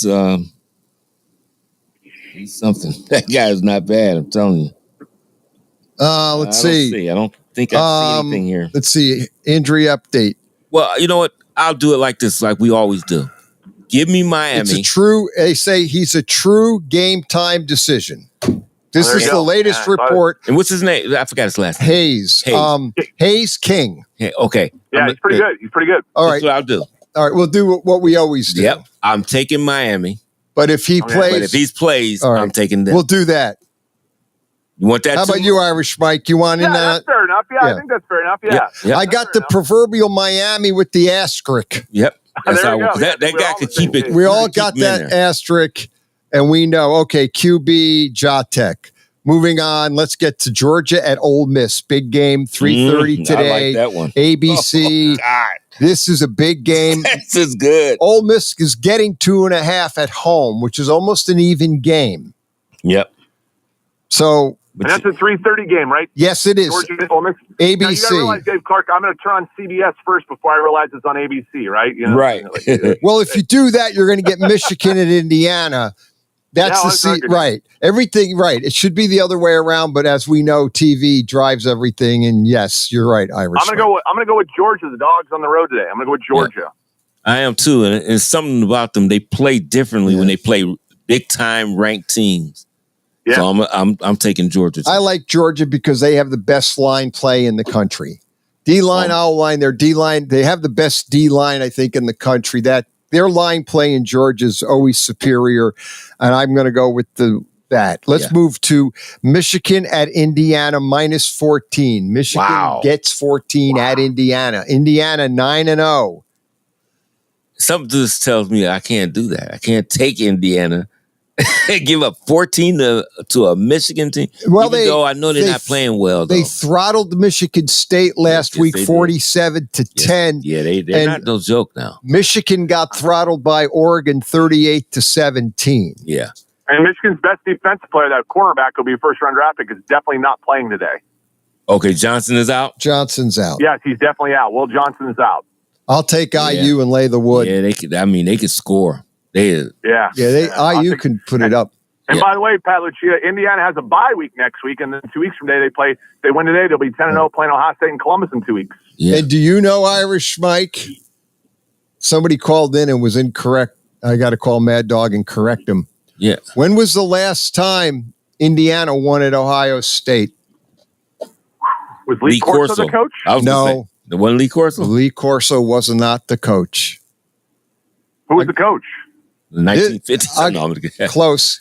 This coach was one of Woody Hayes' assistants when they won the title in 1968. Oh. This coach went on to, after Ohio State won the national title, this coach went on to coach Miami University, then went to Indiana. Oh, I know who it is. The brown hair, glasses. I can picture him. I can't. Yeah. Huh? When I hear the name, it's going to drive me crazy. I will tell you the name. Bill Mallory. Okay. Bill Mallory, yeah. And the last time Ohio State lost to Indiana was in 1987. They lost 31-10. Earl Bruce's last year as the head coach for Ohio State, because he lost to Iowa 3 weeks. The week before Michigan, he lost to Iowa on the last play of the game. They lost to Iowa 5-4-1, and they fired Earl Bruce before the Michigan game, but let him coach Michigan. Beat Michigan, and then everybody wanted to say we have to give Earl another chance. Nope. And they wanted Ohio State to go to a bowl game, and because there was all this uproar about Earl getting fired, the school declined. They wouldn't go to the bowl game. It was at the Sun Bowl in El Paso wanted Ohio State. I remember I was living there at the time. Right. And it just went out of control. And Rick Bay was the athletic director. He fired Earl and then resigned. Yeah, I remember that. Yeah. Yeah. Wow. So anyway, that brings us back. I'll take Indiana at home. I mean, they've been their quarterback's back. He came back last week, so he's back and healthy again. He missed a couple games there, and he's back and healthy. And you know, that's a good football team. Shame on the the college football playoff. They have Indiana. Now I realize Indiana's wedge schedule this year has been pretty weak, but you see Penn State at number 6, and I scratch my head and say, who has Penn State really done anything this year? You mean? And that's right. That's what right. And Penn State got beat by Ohio State. Why are they over at home? With no offensive touchdowns, by the way. None. 0. No, they had no offensive touchdowns. Very good. Right. So I'll go with Indiana at home. Yep. Me too. Okay.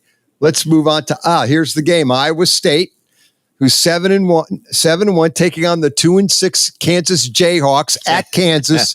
Kansas gets 3 points. I'm still taking Iowa State. I am. I'm still taking Iowa State. Me too. Yeah, I'm just going to take them. Them guys was upset after that game there. Did you look at that running back for Iowa State? Why did he want to make me think of, I don't know if it's because of the number or his demeanor, the way he plays. He reminds me of Nick Chubb all the way. Oh, does he? Okay. Iowa State's running back, number 24. Everything, his demeanor, the way he runs. Run guys straight over. And that the announcer kept saying, doesn't he remind you of Nick Chubb? Yeah, he sure does. Caleb Johnson. Yeah. No. It was a different name. It's I'm sorry. I forgot the guy's name. He's got like a... No. He might be from... Yep. Abdul Sama. Yep. That's it, Sama. Abdul Sama the third. Yep, that guy. Abdul Sama the third. Yeah, you know what? I'm looking at this. Yeah, he does. I could see what you're saying. He runs just like him. Yeah. Just like he's a big guy, all muscle. Yeah, this guy is like... Oh, he was just discarding guys when they try to tackle. Oh, man. He is one big dude. He's like, all muscle. Yep. Okay, I'll go with the flow. I got to go with Iowa State. I'll take lay 3. Let's go to Army at North Texas. ESPN, the Iowa State and Kansas game is FS1 at 3:30. Army at Texas, North Texas State. North Texas State is getting 5 and a hook versus Army. Army on the road. I have to bring this back up again, Dave Clark, but Army's quarterback is another game-time decision. If he doesn't play, they don't have a shot to win. They need him. He didn't play last week, and the offense didn't look the same. So no, they don't. I don't think he's going to play, to be honest with you. So I'll take North Texas State. Dave Clark? Yeah, well, you get ready to want to do the asterisk thing? If he plays, I'm taking Army. Okay. He doesn't play, North Texas. Okay. I'm gonna take North Texas State. I'll do the same thing, but I think he's not going to play. So okay. I'm going to play. So all right. If he plays, I agree with Dave though. That's the same analogy. If he plays, that is a different football team. He's a good football player. Yep. All right. I'll do Army, but I'll put the asterisk if he doesn't play. Okay.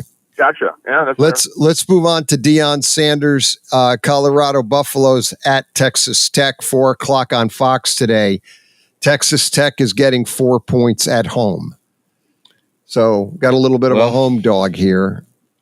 And Texas Tech is getting 4 points versus. I like what Deion has done this year. I'll go with Colorado. They have bye week. They're rested as most healthy as they've been all year long, and they're ready. I know Texas Tech had a big win on the road last week against Iowa. Yeah, State. Colorado can score, so I'm going to go with Colorado. Where's it at Texas Tech? It's at Texas Tech. It's in Lubbock. It's in Lubbock. They're another team that can score all the time. Score a lot of points. A lot of times I just go with Texas Tech because they're getting 4 points. Yeah, that's the thing. But actually, they're a better defensive team this year. They're not like a high-scoring juggernaut. Yeah, that's true. Texas Tech's a better defensive team than their offense. I'll be the outlier because I think we're going. I'm taking Texas Tech. Yeah, I am too. When they get the points, I usually do take them. And that could come down to 3 points. The 4 is going to bail you out. Clemson at Vatech. Vatech's getting 6 points at home. Clemson played themselves out of the playoff when they lost to Louisville 33-21 last week. Louisville beat them up pretty good. And that was it was down in Clemson. Yes, it was down in Clemson, and Louisville took them to the woodshed. That game wasn't even as close as that score. Yeah. Exactly. They dominated. Exactly. They definitely dominated. So you had Louisville. Yep. You've got Vatech. They lost to Syracuse last week in overtime, 38-31. They get 6 points at home versus Clemson. Does Clemson bounce back? Yeah, I'm going to take Clemson to bounce back. Give me Clemson. Yeah, that's Yeah, I'll lay the points to take Clemson too. I might be wrong. How about you? How many points? 6. Vatek's getting 6 points. I got to figure Clemson has. I got to bounce. You think that? I'm gonna go on the other side. I'm gonna try it. All right, you're gonna go Vatek. Yeah, I go Vatek. All right. The next this might be the best game. Maybe you can argue the second best or the best game of the weekend. I think Georgia Ole Miss may be the best, but we'll never. Okay, Alabama at LSU. Oh, I love that game. I love this game. 7:30 tonight, ABC. I always love watching this game. This is going to be good. Always going to be. It's going to be a good game. Who's getting the points? LSU's getting 2 and a hook. That's not. How do you like that? A little home dog. Get down there and it's in Baton Rouge. It's in Baton Rouge. Man, I gotta go. Baton Rouge. Irish Mike. I'm down there with LSU. At night, yeah. Yeah, at night. It's an elimination game, Dave, right? Yes. Eliminated. Oh, yeah. It has to be. This would be LSU still might not get in even if they win this game, but Alabama was out if they lose because they will have 3 losses. Whoever loses this game has 3 losses. They're out. 6-2 versus 6-2. Now LSU. LSU 2 to home at home. I don't know. I know it's hard, but I always take them when they're in Baton Rouge at night. At night. It's something about, I don't know what it is. Some creepy stuff comes out at night. I got to go LSU. You guys talk me into this. I don't know why. All right. Last game, and this is tonight at 10:15 on ESPN. All right. I love it. 10:15. Dave Clark, I'll have to take a nap. Get the toothpicks. Get the toothpicks ready. Let's get the pick. BYU at Utah. Big rival. This is this is a big rival out in Utah. Boy, that is big. Utah's getting 3 and a hook at home versus BYU. BYU is undefeated at 8-0. Utah not having a great year. They're 4-4. But you got to watch them. This could be like their game. Yeah. Bowl game. This could be their I'm sure they still want to go to a bowl, so you need the next couple wins. You need the next couple, right. And they would love to beat BYU. They're arch rival out there. They would love to give BYU their first loss of the year. Yeah. And be able to knock them out of a chance of getting in the playoffs. Oh, man. See. I'll go with BYU, Pat. Give me BYU Cougars. It's only 3 and a hook, though, right? Yes. BYU gives Utah 3 and a hook. So Utah's, that hook is bad. I know. Because these rival games can come down to 3 points. Yep. And then you're screwed because the hook got you. I'm just going to let the hook get me. I'm going to take BYU too. I like their coach and everything. I like him. I like the guy. Yeah, you know what? I'm taking the approach is I'm always looking at a lot of these games. Who's the best team? Yeah, I'm going to go with the best team. Yeah, I'm taking BYU. Exactly. And I'll lay the hook. And LSU, I'm still debating between Bama, but that's down there at night. And this could be LSU. You mentioned a Utah quarterback about a month ago, Pat, that Rissling. Yeah. Well, he got hurt again. I heard he's going to apply for an 8th year next year. I'm not Cam Rising? I'm dead serious. Yeah. That's Cam Rising. Cam Rising. Again. I think he's going to go, Wow. He just loves college life. Again, about a month ago, so he's out for this year. Yeah, if you get the eligibility, do like McCormick did at Miami. Yeah. Hey, kept on applying, stay in there. Hey, I have one last comment for you, gentlemen. So I'll take BYU in that game, Pat. Okay. 7:30 night, Florida State plays Notre Dame in South Bend. Yeah. You should bet this game, guys, on August 25th, September 1st. It was Notre Dame -4. Okay. What is it? 25? 26.5. 26.5. Yeah. You're talking about something falling off a table. I mean, wow. I've never seen a team fall off the table like this. And you can't. My buddy called him. He called Florida State this year the Deshaun Watson of college football. He called what? Oh, he calls Deshaun. He called him, Florida. He said the same thing. He goes, I've never seen a team that for 2 years in a row was one of the top 3 or 4 teams in the country. Yeah. Had an argument to say they're the best, just to fall completely off the cliff. Yeah, they did. Yeah. After winning, 23 games, 24 games over the last year. Yeah, I don't understand. Be one of the top 3 programs. That's a good analogy, Deshaun Watson, because it's like he never played football before. Yeah, it's like, what happened? I mean, that guy was so talented. I know. At Houston, I mean, just anybody would want him. The way he played at Houston. He rebuilt his roster down there is similar to what he's done the last 2 or 3 years, Dave. He brought a bunch of, NIL guys in. He brought a bunch of transfers in, just like he did in 2022 and 2023, and it worked out tremendously. Yeah. So you look at the roster and say, there's some guys going to get drafted here going to the NFL. And what for whatever happened? reason, especially on the offensive side of the ball. Oh, yeah. I think what DJ Ukulele, I think he doesn't want to come back either because he wants the red shirt to play somewhere else next year in 2025. Gosh. He's going to be 30. He's been out for 6 weeks, and I heard DJ does not want to come back and play quarterback because, like Rising, he wants another year of eligibility somewhere else, potentially. Yeah, well, I don't blame him. He's got to be able to try to do something. Yeah. If you want to have an opportunity, he's going to get an opportunity at NFL, so he might as well do it. Some team will take I texted, hey, Dave, I texted Lucia last Sunday about this game, and he goes, they're going to have to convince half the Florida State team players just get off the bus and They play. they don't want to go to South Bend. I mean, in isn't that November. funny? That would be a big deal today, back in the day. Yeah. Back in the day. Well, just a few And it's a night years. game. That's You can their go only- 2 years Notre ago. Dame's only home game at night all year, and they scheduled that night with figuring it's going to be a top 10 showdown with both schools. Yeah. Right. You know, Now that was the mindset. And somebody said, why didn't they move back to the afternoon? And said, well, NBC had this set for 6 months now, and they're not changing it. Right. Well, it is what it is. It is what it is. I mean, they don't want, at that point, like you said, that game is like. Yeah, you're going up against LSU, Alabama, right? You're right. They don't want. No one's going to watch Florida State, Notre Dame if it's just a Notre Dame fan will, but you not understand No that. one else. Oh, But yeah. no. I'll flip back and forth, though, Dave. I'll flip back and forth. Oh yeah, I mean, but my eyes will be glued on LSU, Alabama mainly. There's no doubt about that. I love it down in the Bayou. It's going to be Especially crazy. the night. Yeah, and I don't know what it is about that. No. Maybe Oh, it's yeah. like haunted or So something. that I'd be thinking that because I remember many teams winning down there that you I know. would think no way, and they would. They win. I can't ever. Most of the time, Dave, like when Notre Dame wins the coin toss, I always say defer. Unless you're playing Navy or Army, like Notre Dame can take the ball and go down and score. Okay, take the ball because you want to get ahead. And tonight I say take the ball. Right? Yeah. And the You go game's down, over. Score 7-0, right? Yeah, it's over after that. The mindset is, here we go again, right? Yeah. Here we go again. That's right. It's not going to be.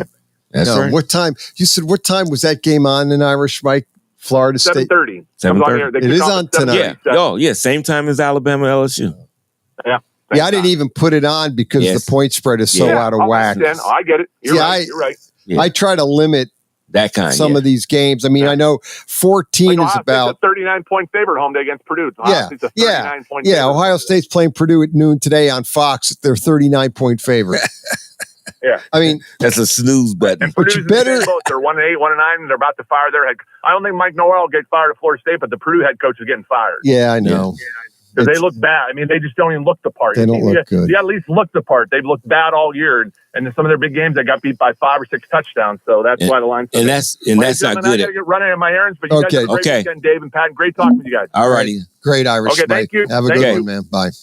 I tell you, Purdue, when you see them playing like this, it's sad because Purdue has always been, when I say a stalwart, not your great team, but they've always been a trouble. It's a team that you play and say, oh, you better be ready. They've been like that for a long time. Maybe even before Drew Brees. I mean, they always was like that team. Don't be down because they'll take you out. They look like a team that could be. I just don't know. That's not the Purdue that I know. I know. For all the years of college football that I've been watched, Purdue has always been that little stickler. Solid. Yeah, solid team. Always. Team. You know, They're some terrible. good players have come out of Purdue. They've generated some great NFL players. Yep. You know, what came out of Purdue, and it's like I remember the back, and I think he was Moore.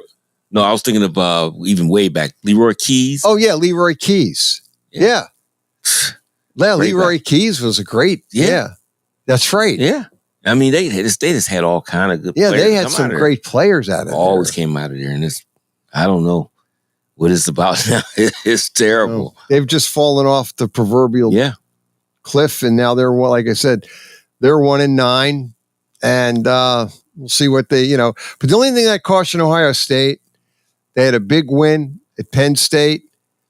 I could see this being a letdown, and I could see a game being closer and not that comfortable. That the Ohio State will win. Not going to be wrong, but Ohio State might win by 14 points and not blow them out through the roof because they're going to have a letdown. Yeah. And Ohio State's got to be real careful because they have Indiana, then Michigan.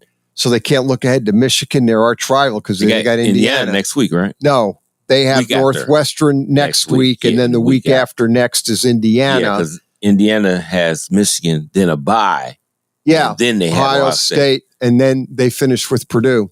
Yeah. So if Indiana, they're all talking about Indiana, that if they get blown out by Ohio State, there's a debate. They may not make the final 12. But if they're very competitive against Ohio State and keep it like within 10 points or so, and they win, they beat Purdue, they beat Michigan, they'll get in. They'll get in the final. But they won't play in the conference final because Oregon would play at this point. If Ohio State wins out and Oregon wins out, they're going to do game number 2. Oregon and Ohio State will play in the conference final. Right. That's when Gary Danielson was on saying, I don't really think they need to be playing these conference championships because everything's pretty much decided. Yeah. And I agree with him 100%. What you need it for? Yeah, that's when Mad Dog goes, well, you mean they're going to, no. He goes, they're not getting rid of those. That's my opinion. Right. They're going to continue to play these games because of the money. And let's say they have. And he's right. I mean, they're not getting rid of those games. Who's in? Okay, let's say Georgia. They have Georgia in there, and then they lose to someone later. Right. Now, how you're going to have to keep them in the playoffs in some kind of way, and then they lose in the championship game. Now they got 2 losses. They don't need to be like that. That's why you need to get rid of that. Here's the dilemma you have with Georgia. Is they have Mississippi. How about if they lose to Mississippi today? Right. Okay. They have Tennessee next week. That's going to be ABC 7:30. That'll be another game. Another big on the game list of our pickings. I know that. We're going to be doing that game. They have Tennessee at home next week, 7:30 on ABC next week. Okay. Well, if they, could they lose that game? Could they lose 2 in a row? I don't know. Massachusetts is after that. That's their scrimmage. And then they finish with Georgia Tech. And if Georgia Tech quarterback is healthy, they could always be dangerous. Could that be a potential close game? Right. So what happens if Georgia or I'll give you this case scenario. Georgia Tech loses to we'll just say they lose to Mississippi, beat Tennessee, beat Mass, beat Georgia Tech, but they lose the conference final game and they have 3 losses. Does that preclude? Are they then eliminated from the college playoff because they lost, say, to Mississippi and they lost the conference final? Or I guess I better look. Would they, if they lose to Mississippi, they may not even get in the conference final? Yeah, they might not. Right. So if Georgia loses to Mississippi, they would go to 5-2. Right now, Texas A&M is 5-1, Tennessee's 4-1, Texas is 3-1, LSU is 3-1, Vanderbilt's 3-2. But the point is, what happens if Georgia has 2 losses? Do they get in anyway if they don't play in their conference final? Right. I don't know. That's going to happen. That's what's going to get real interesting with this selection, with this college, because this is the first year around, sort of. They might have to tweak things. They're going to have to see if they have to tweak anything as they go. They may have to. I think they'll ultimately tweak the 4 spots, the 4 championships. They're changing that. I think they need to just go to the top 12 teams and say, here you go. Yeah. Instead of that, instead of having this Power 5 and they got to be them because they have to. Right. It's not true. Right. It's not that they're not ranked. How can you put them 3rd? Right. How can you put BYU 4 and Ohio State 5 when it's clearly saying Ohio State's the better team? Right. Or, the whole point, like I was, their conference. Right. Yeah. Right. And it wouldn't be right. Right. I think that's got to, I'm sure they'll tweak it. Yeah. Because it just should be, forget about the conferences, just the best top 12 teams in the nation, period. This is what they're going to do. You can count on this. They'll tweak it. Maybe might tweak that, but in another year, I'll go on record. They'll have 16 teams in there. You wait. Oh, yeah. You wait. It's like the NFL getting to 8 here. Let's talk about this. What's going to happen first? The NFL going to 18 teams or college football getting to the 16-team playoff? I think the NFL is going to get to that first. 18 because Goodell's already spilled the beans, sort of to speak. Well, I think if it's not this coming, it's going to be the following one. It won't be 2026. It'll be 2026. Probably not next year, but 2026, you could probably take that to the bank. The NFL will have 2 exhibitions and 18 teams. They're going to play 18. They're getting the exhibitions in because the owners don't well, want they all need that the to go. two. No. Some money. They're always going to play 20 games. Right. People need to understand. And if you look at NFL history, back when it was 14 games, they played 6 games. That's right. Yes, they did.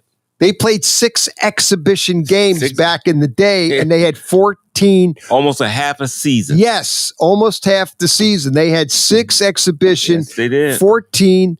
And then when they went to 16, they went to 16-4. The point, the owners always could bank on 20 games, which meant basically people coming into the stadium, selling the concessions, the parking, the whole enchilada, all of the apparel, people buying at the stadiums, buying their kids' shirts and hats and whatever. All going to be there. All going to be there. And the owners want the people in the stadiums. So they're going to definitely have that. And they're always going to have those 20 games. How you cut it doesn't matter. But there's 20 games they're always going to have. Right. Period. Fourth quarter coming up. NFL. We'll get to that after a quick timeout. Western Reserve Radio.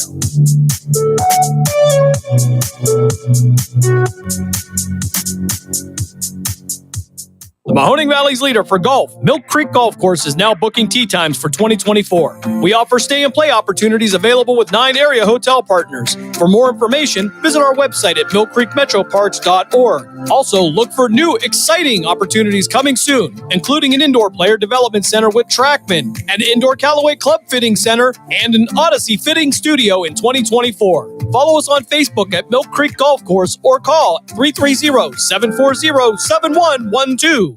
Welcome to Calvin's Barbershop. You all got to see this. I don't even want to know what you're looking at on that phone. Well, you should. I was learning about the dangers of high blood pressure and that we need to get ours checked regularly. High blood pressure can increase the risk of heart attack or stroke, but this text program can help keep it at a healthy range. Just text Barbershop to 97779 to sign up. I'll get right on it as soon as I'm done with this baby panda video.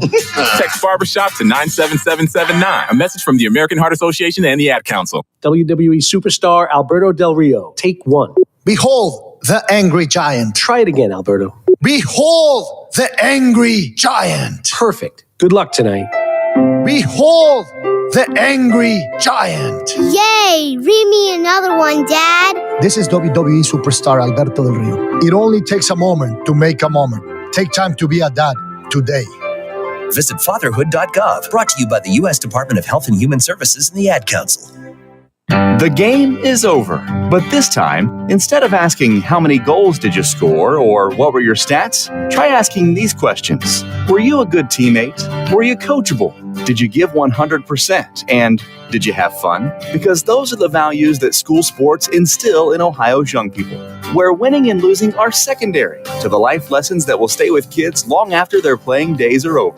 This is the Ohio High School Athletic Association. Educate through sports.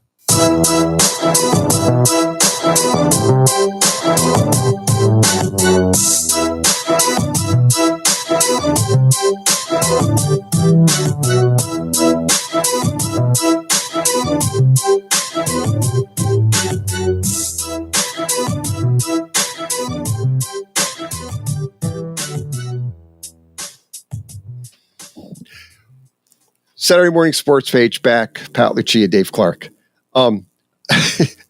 I do want to throw this out, Dave Clark. I know we do this on the show probably a little too much, but that's what we do. But I just wanted to we were talking about high school football. We were getting about the Springfield Tigers. They're going to play Dalton next. That's who Springfield Tigers, New Middletown. Mm-hmm. Coach Sean Guerrero does a fantastic job. Great coach. He will play the Dalton Bulldogs next week at, obviously, the site to be determined. Wow. So that should be and they came back from a deficit. Yes, they did. To win 29-28. Yes, they were losing to Toronto, who was the 7th seed. Dalton now is the 6th seed. And then I believe the team Kirkfield, the team that always dominates in that region is Kirkland. Kirkland Hornets are always year in and year out. They, I'm looking at the teams they've beaten. They've just absolutely, they've trounced everybody. Kirkland Hornets, they beat Smithville 39-0. They beat Rootstown the week before 62-0. They will play Columbia for the next week at the site to be determined. But that's team, they're number 1 seed. They're undefeated. And that's the team obviously favored in that Region 21. And they always are in that top. They're always in they're usually in the state finals every year. Yeah. It just seems like that. Anyway, I wanted to get back to that because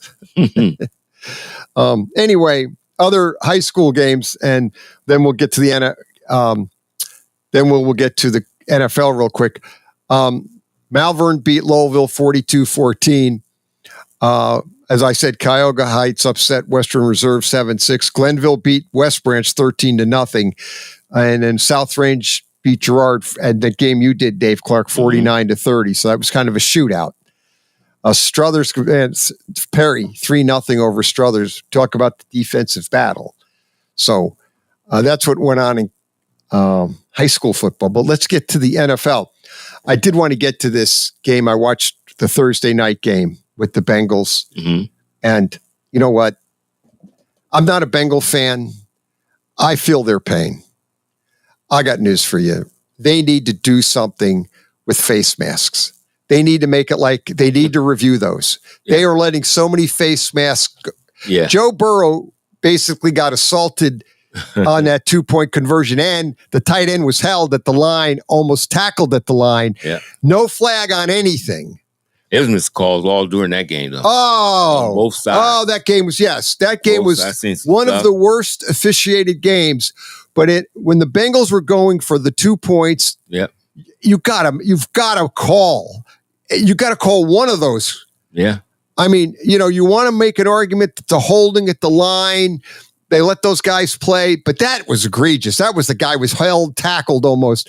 Burrow got, my gosh, head hit to the helmet, the face, the mask, and everything. He got assaulted, no flag. No. Nothing. I mean, if you're going to, you got to be consistent. You're going to call it, especially the hit to the head.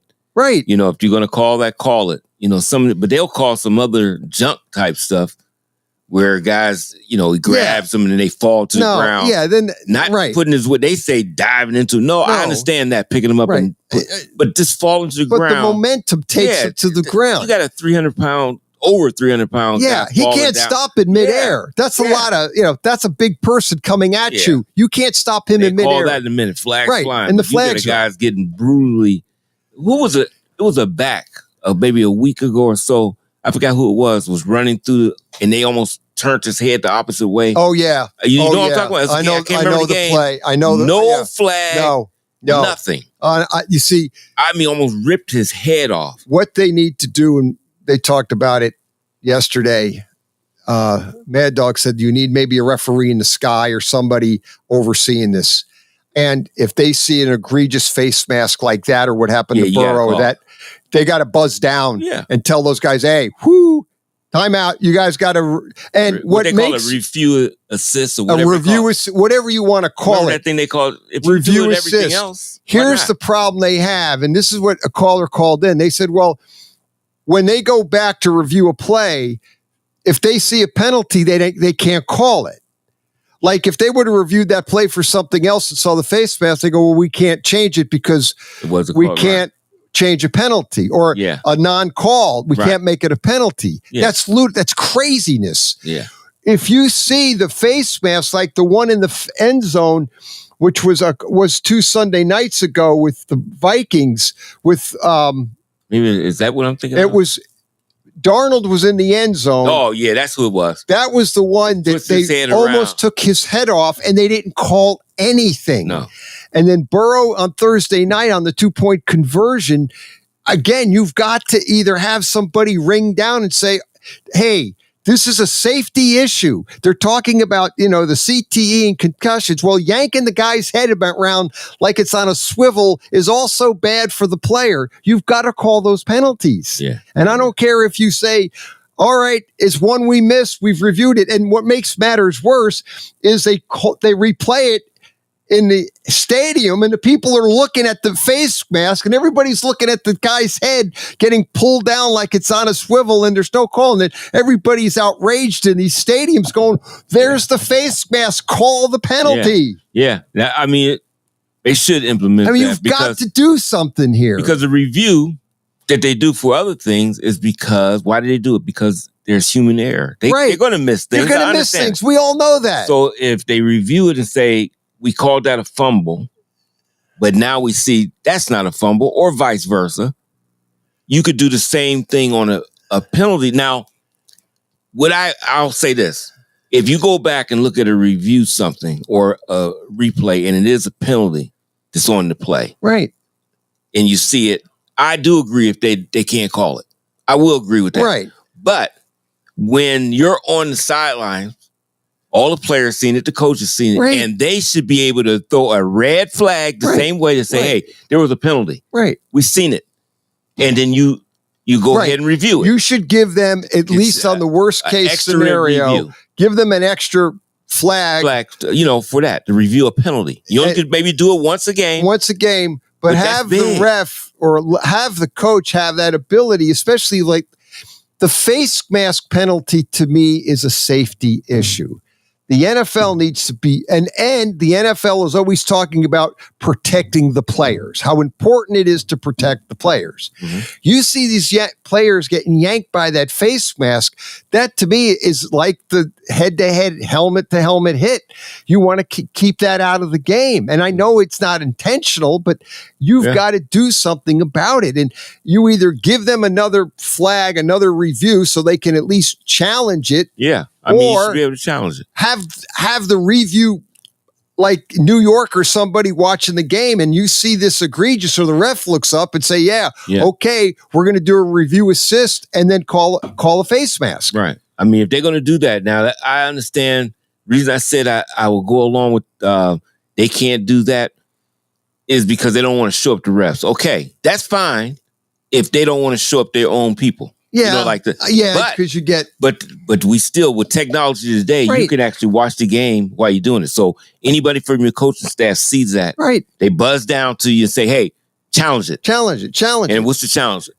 My guy had a face mask. And look at it. Now we call it. You're not showing up. It's the same thing as a fumble. Right. It's nothing different. Right. It's not any different than anything else they review. They can miss it. And everybody knows that. Yeah. And that, I can understand not having New York call down because now you're really showing up your refs. Yeah. But those guys on the field, everybody's seen that. Right. Everybody saw it. If everybody's looking at the guy's face mask as the head's being yanked back like a swivel on a swivel, then you see it instantly too at the stadium. Yeah. Instantly. So you could get it called quick. Right. And that's the other thing. People, it's going to extend the game. Not really, because you can review that in 5 seconds and figure, my God. I ain't got to look at that close. Right. How closely do you have to look at Sam Darnold's head being basically pulled down on the field, or Burrow, same thing the other night? I don't want to hear time because theirs is quicker than, let's see, was he closer to the first down? That's a little different. You got to really look at that. And the ball hitting the head, or did the touchdown, guy the knee down, all that. Okay. You got to look. You got to look frame at that. By frame. Right. You don't need no frame by frame. No, you don't need frame by frame. When my head is going the opposite way. When you see your head being yanked one way and your body going the other way, as the guy's got your face mask and he's pulling it down, I don't need a long review with that. No, that you'll be done instantly. They got to do something about that because, and you know what, and this is what I hate. They'll do something about it, but they'll wait until a tragedy happens. Then we're going to do something. See, that's what I don't like. And that's what I don't like either. Yeah. Go ahead and get it now. You could do this now. Roger Goodell could do that tomorrow. He could say after this week, he can implement that now. Yeah. We're going to do it right now. Yeah. We are going on face mask. You want to say a face mask only? Fine. But on face mask, we're reviewing every play. And if there's a face mask, he can have somebody, however you want to do it. Give the guy another challenge if you have to. We're going to make that change as of now. I'm telling you, they're going to wait until somebody they're going to wait till somebody gets really hurt and injured. And when you get pulled by the face mask the wrong way, you can break a guy's neck. Easy. And the size of the player, and the way, I mean, you break or just any kind of vital area up there, they can be paralyzed. Yeah. And now you want to do it? Now you want to do it? It's crazy. let's hit the games. We'll get as many of these can. I know this has been a wild 2 hours. Okay. All over the place. All over the place today. Everywhere but loose. Okay. Giants are at the Panther. Well, the Giants are playing the Panthers in Germany. I apologize to the people in Germany. They have to have this game. Oh my gosh, these poor people. The Giants are at the Panthers. The Panthers are getting 6 points. I don't know if there should be a law that no team, the Giants shouldn't be giving any team 6 points because they stink. But the Panthers evidently are not much better. Yeah. I don't know where the Giants are 2-7. The Panthers are 2-7. We got a bunch of 2-7 teams out there. The NFL's kind of got some problems with parity this year, whatever. Bottom line is this. The Giants are playing the Panthers in Germany, and the Panthers get 6 points, Dave Clark. I don't even know where to go with this because the Giants are not a good team. And maybe the Panthers have turned the corner. They beat the Saints last week, 23-22, and got the Saints coach fired. Yeah. So I don't know if you want the Panthers and the points or you're thinking the Giants. Take it as a tie. No, I don't know. Well, it could be push. That's a lot. How much? 6 and a hook? 6. Just 6. Just a flat 6. Oh, man. I'm just going to take the points, I guess. I don't know. I don't know. I'm inclined to just take the Panthers and those points because I don't think the Giants are good enough to beat them that bad. They could, 30-13, but I have a feeling that the Panthers can hang around and make it a game. Let's go to the Patriots at the Bears. Patriots lost last week 20-17. Drake May played really good, but lost. The Bears, Dave Clark, they got absolutely drilled by the Cardinals. The Cardinals may be a good team. I mean, the Cardinals are a lot better than what people think. Yeah, they are pretty good. I'm going to tell you something. The Bears never took, How is Caleb Williams? I mean, he should be a leader. He's a quarterback. But he's really the more professional guy on that team. I mean, you got the other veterans whining about everything, and they're not doing their job. They're not doing their job. They're not even blocking for this guy. No. You know, and when he has time, he's putting stuff he can right put on the ball money. on it, but you got to give the guy time. You got to give like time. any quarterback. And now this week, if you didn't know, both starting offensive tackles are out. For the Bears. Yes. They're getting guys off the street playing. So, now, what's the point total? 6 for New England, right? Patriots get 6 points Can on they the score road. enough? You know what I mean?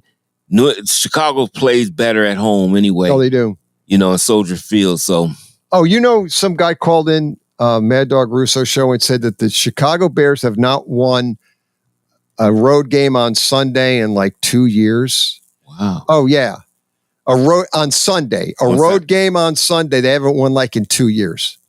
Wow. They have not won a road game on Sunday. I think he said 2 years, and sure enough, it's like he said. Now that's not the Thursday night and Monday night. Right. He's saying on home game, a road game on Sunday, they've not won. And like it was outrageous. 2 years, something crazy. Well, this one they're at home, right? They're home though. I'm gonna go with the Bears. I'm gonna go with them.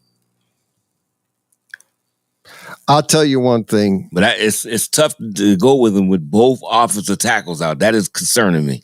I like the way the Patriots are kind of playing. I've probably screwed this up. Oh, by the way, we were both 9-6 last week. Oh, I didn't think it was even remotely close to that. And with the one we lost, I took the Broncos. That was a mistake. Oh, did they get smashed? And they got absolutely boat raced by the Ravens. But the game that we both fell for and we shouldn't have was Kansas City just doesn't cover their point spread. They win, but they don't cover. Yeah, they don't. They were 8 and a hook. They didn't cover that. Nope. Let's go to the Bills at the Colts. 4 points. Bills give the Colts their home dog, getting 4 points. Bills on the road in the dome. Boy, Flacco doesn't look that good. No, I mean, you know I what? like Flacco, but I like him, but you're not, guys. You're not going anywhere. No, the Colts are not going to go anywhere. Flacco's okay, but he's old, and he looked kind of old against the Vikings. Yeah, and then he just sometimes he throws those interceptions bad. So I'm going. You want, I guess, the 4 points, but it's more than a field goal. So I mean, you think Buffalo didn't cover last week. We both lost that. They didn't cover against, and they have problems covering sometimes. Yeah, they do. But you You got Pittman out. Yeah, Pittman's out for the Colts. That's probably the big thing. Yeah, so there's more Joshua Downs. They're going to throw. I'm just going to go Buffalo. Yeah, because I think if I'm not mistaken, I think Buffalo plays Kansas City next week. It might be the week after, but they're on a mission. Yeah, I think they right. woke up after when Baltimore beat them down. Since that game, they have been on a mission. You know, and Baltimore, yeah, you're right. Yeah, Baltimore, Indy, and then they play Kansas City home. Yeah, and hopefully they're not looking past. We got to watch that too. You start looking past, but Kansas City is coming to Buffalo, right? Yeah, what's really interesting is they have Buffalo. Buffalo has Kansas City next week. They're off the bye week, and then the week after that they have San Francisco home. Buffalo. Buffalo's got Kansas City bye week, then San Francisco. Both games at home. Yeah, playing both. They're going to play last year representatives of the Super Bowl. They're going to play the Super Bowl.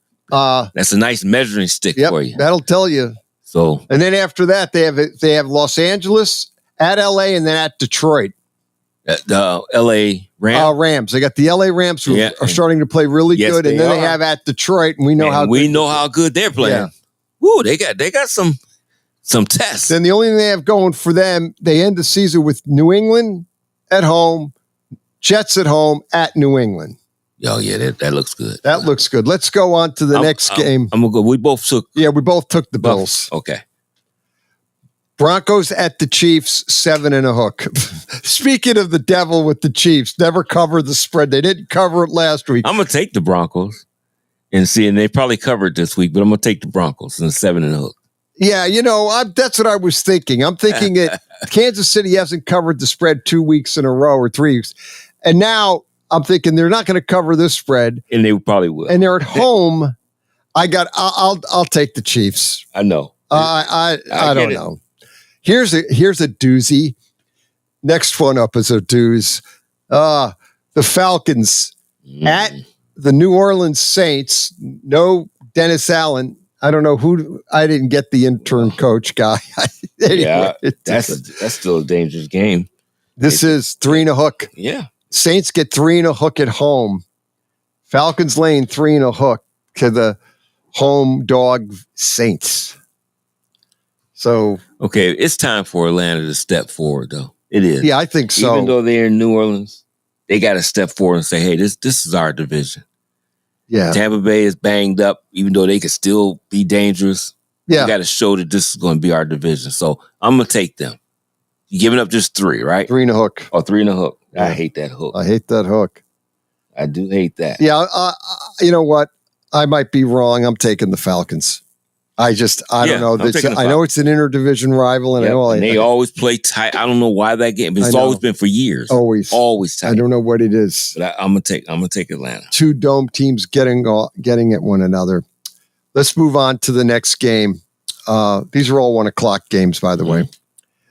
Next game is the 49ers at the Tampa Bay Buccaneers. McCaffrey, Christian's going to play. Right.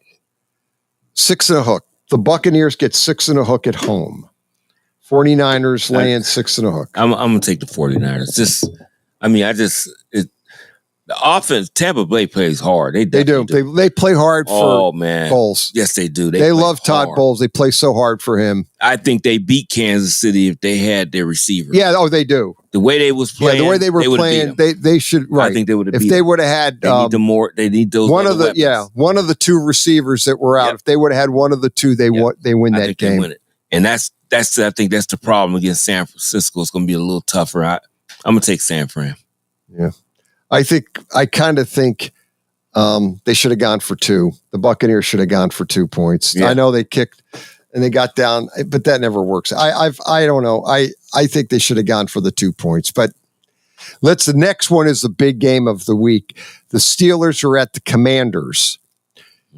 2.5. So the Commanders lay 2.5 to the Steelers. Steelers are coming off the bye week. The Commanders kind of had a bye week. They beat the Giants 27-22. It doesn't pass as a bye week, but kind of in my book it does because the Giants stink. And I'm a Giant fan. Anyway. They stink. They stink. They're not any good. Oh, man. Steelers, they're getting 2.5. Well, that their offense has been efficient. That's what they always wanted. The defense is always there with Pittsburgh. But I'm telling you, there's something is in the air in Commanderland. I know. I'm just saying they're playing so good. So, but I'm gonna take. This is hard. Pittsburgh on the road, but On I'm the gonna take road. them. But I'm gonna take them. I'm gonna take the 2 and a hook in the Steelers. It's not. I don't know though. It's shaky. I'm shaky with that one, but I'm gonna take it. Yeah, I know. Commanders win, they go to 8-2. Steelers coming off that bye. That's got to help them. Yeah, that's what I was thinking. That's the only thing I think they can get ready, scheme for this, and everything of that nature. That's the reason I'm going with them. I like the Steelers point spread. I'll take the 2 and a hook too. Vikings are at the Jags, and I believe Lawrence is not going to play for the. I don't know now. He's questionable. Yeah, I'm still taking the Vikes. Me too. 6 and a hook. I think they're going to keep him out. Yeah, I'll take Vikings at 6. You got to lay 6 and a hook. Yeah. It's less than 7. Yeah. Let's go to the Titans at the Bolts. Bolts won big last week, 27-10. They cruised over the Browns, and the Titans edged out the Pats. 7 and a hook. Titans get 7 and a hook. I'm taking the Chargers. I'm taking the Bolts. That defense is very good, and they control the clock. A lot of their games, they can control the clock. And now Herbert looks like he's completely healthy. Yeah, he's actually looks like and he's the receivers are starting to step up even more. So I'm taking them. Let's go to the Eagles at the Cowboys. 7 points. I'm taking the Eagles. Got to watch it. They got to watch. Don't have a letdown. Hurt might not even play. We'll see with the ankle. Oh yeah, he may play. He may not. And then you're talking about. I don't know. Is Kenny Pickett still number 2? I don't know if he is or not, but I think he was. I'm not crazy about that. Oh gosh, I'm not crazy about that. Kenny Pickett. Good. Yeah, they could have used Mariota another year. They could have used what's his name? Who's the guy? Our favorite quarterback. The backup guy we always talk about. From a long time ago? Yeah, a long time. Tyler Paco? Yeah. I don't know. Yeah, Tyler Paco, or there's that other guy, Tyler Falco or something. Yeah. Whatever his name was. Yeah, I mean, we take any Doug Devlin, anybody. We take, but I'm telling you, Kenny Pickett. I'll go Eagles. Kenny Pickett. Yeah, I'm going to take the Eagles. Yeah, I mean, Parsons might be back this week, which will help, but who's the backup guy on Dallas? I can't remember. I mean, he's not bad. Cooper Rush. Yeah, he's all right. He's decent, but if they get that pass rush to him and start banging him up, I don't know what he's going to be then. The Jets are at the Cardinals. I don't get this. The Cardinals get 1.5 at home. They're playing the Jets, right? Yeah. The Cardinals get 1.5 at home. The Cardinals just drilled the Bears last week. Yeah, no. And the Jets beat the Texans on Thursday night. Now, obviously, big game for the Jets because they're 3-6. They got to keep win because they got to get back in it, or they can't have a couple more losses. Their season's going to be on the shelf. Yeah, they can still get in there as a wild card. So let's go. What do you think? I'm going to go take the Cardinals. Me too. I got to take the Cardinals. You're getting the points, right? You get a 1.5. Yeah, I got to take them. It's almost an even rush. I miss it. I just got to go with what I see right now, and they play so hard, and they are first in their division. They want to stay there, and they've got it going. The defense. I'm telling you, everybody's talking about San Francisco, but Arizona and the Rams are dangerous. Are very dangerous. I can't. The Cardinals to me are just they've got it going. Lions are at the Texans, and the Texans are giving them 3.5 Sunday nighter. Well, so Lions lay 3.5 on the road to the Texans, home dog Texans, getting 3.5. They play so bad. They've been playing so bad. They look bad against the Jets. The offensive line is in shambles. Poor Stroud. I don't see how you beat Detroit. I just don't. I don't either. I mean, there's so many weapons, and defense is playing great. Even after they lost Hutchinson, they're still playing good on defense. And now they get Zarius. Yep. That's going to help. Yeah. That's going to help them. I'm taking the Lions. Yeah, I'm taking them. And I'll just take the chance. Yep. And the Monday nighter, and I don't understand it, but the Miami Dolphins are at the Rams, and it's 1 point. The Dolphins get 1 point on the road at the Rams. Am I missing something here? Because the Dolphins, to me, aren't playing good. No. But the Rams are on. I mean, they beat Seattle last week. The receiving core and the defense has stepped up. He's the best. He's one of the best quarterbacks. Oh, yeah, Stafford's a great quarterback. Yeah. And he makes all the plays. All the critics aside, that guy is. Man, did he drop that thing in there on that overtime? Oh, perfect. That dime, right. And he got caught at one hand, too. Yep, caught at one. Yeah. That was Robinson caught that with one hand. Going to the ground. I'm taking the Rams. Yeah. I see a lot of people say take the Dolphins. I'm taking the Rams. No. I just had to, if I'm wrong. They're at home. Yeah, I know. I'm taking them. So, I mean, we could all be wrong. We usually we are, but there's our music. That was like perfect timing. Yeah, we actually timed that out perfectly. Yeah. We got the picks in, Irish Mike. Yep. We went down the political rabbit hole, and that'll be that. Yeah. We're done with that. Yeah. Saturday Morning Sports Page, Pat Lucia, Dave Clark. Do not drink, do not drive. Stay safe, stay sober. We'll talk to you next week, and buckle up on Western Reserve Radio.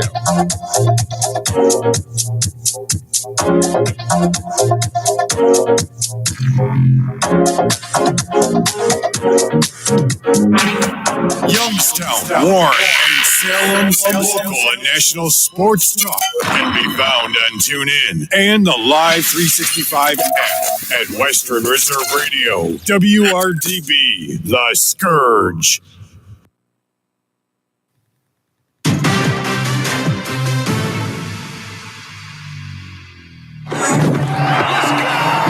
You're watching VSiN's College Football Tailgate Show right here on VSiN, the sports betting network where you get your winners. We're an hour away from the slate getting rolling. It is week 11 of the college football season. Tuesday night, we saw the first unveiling of what that beautiful bracket could look like in December. We could have home games at places like Ohio State, Texas, Penn State, and Tennessee, but all of that could be adjusted today depending on the results.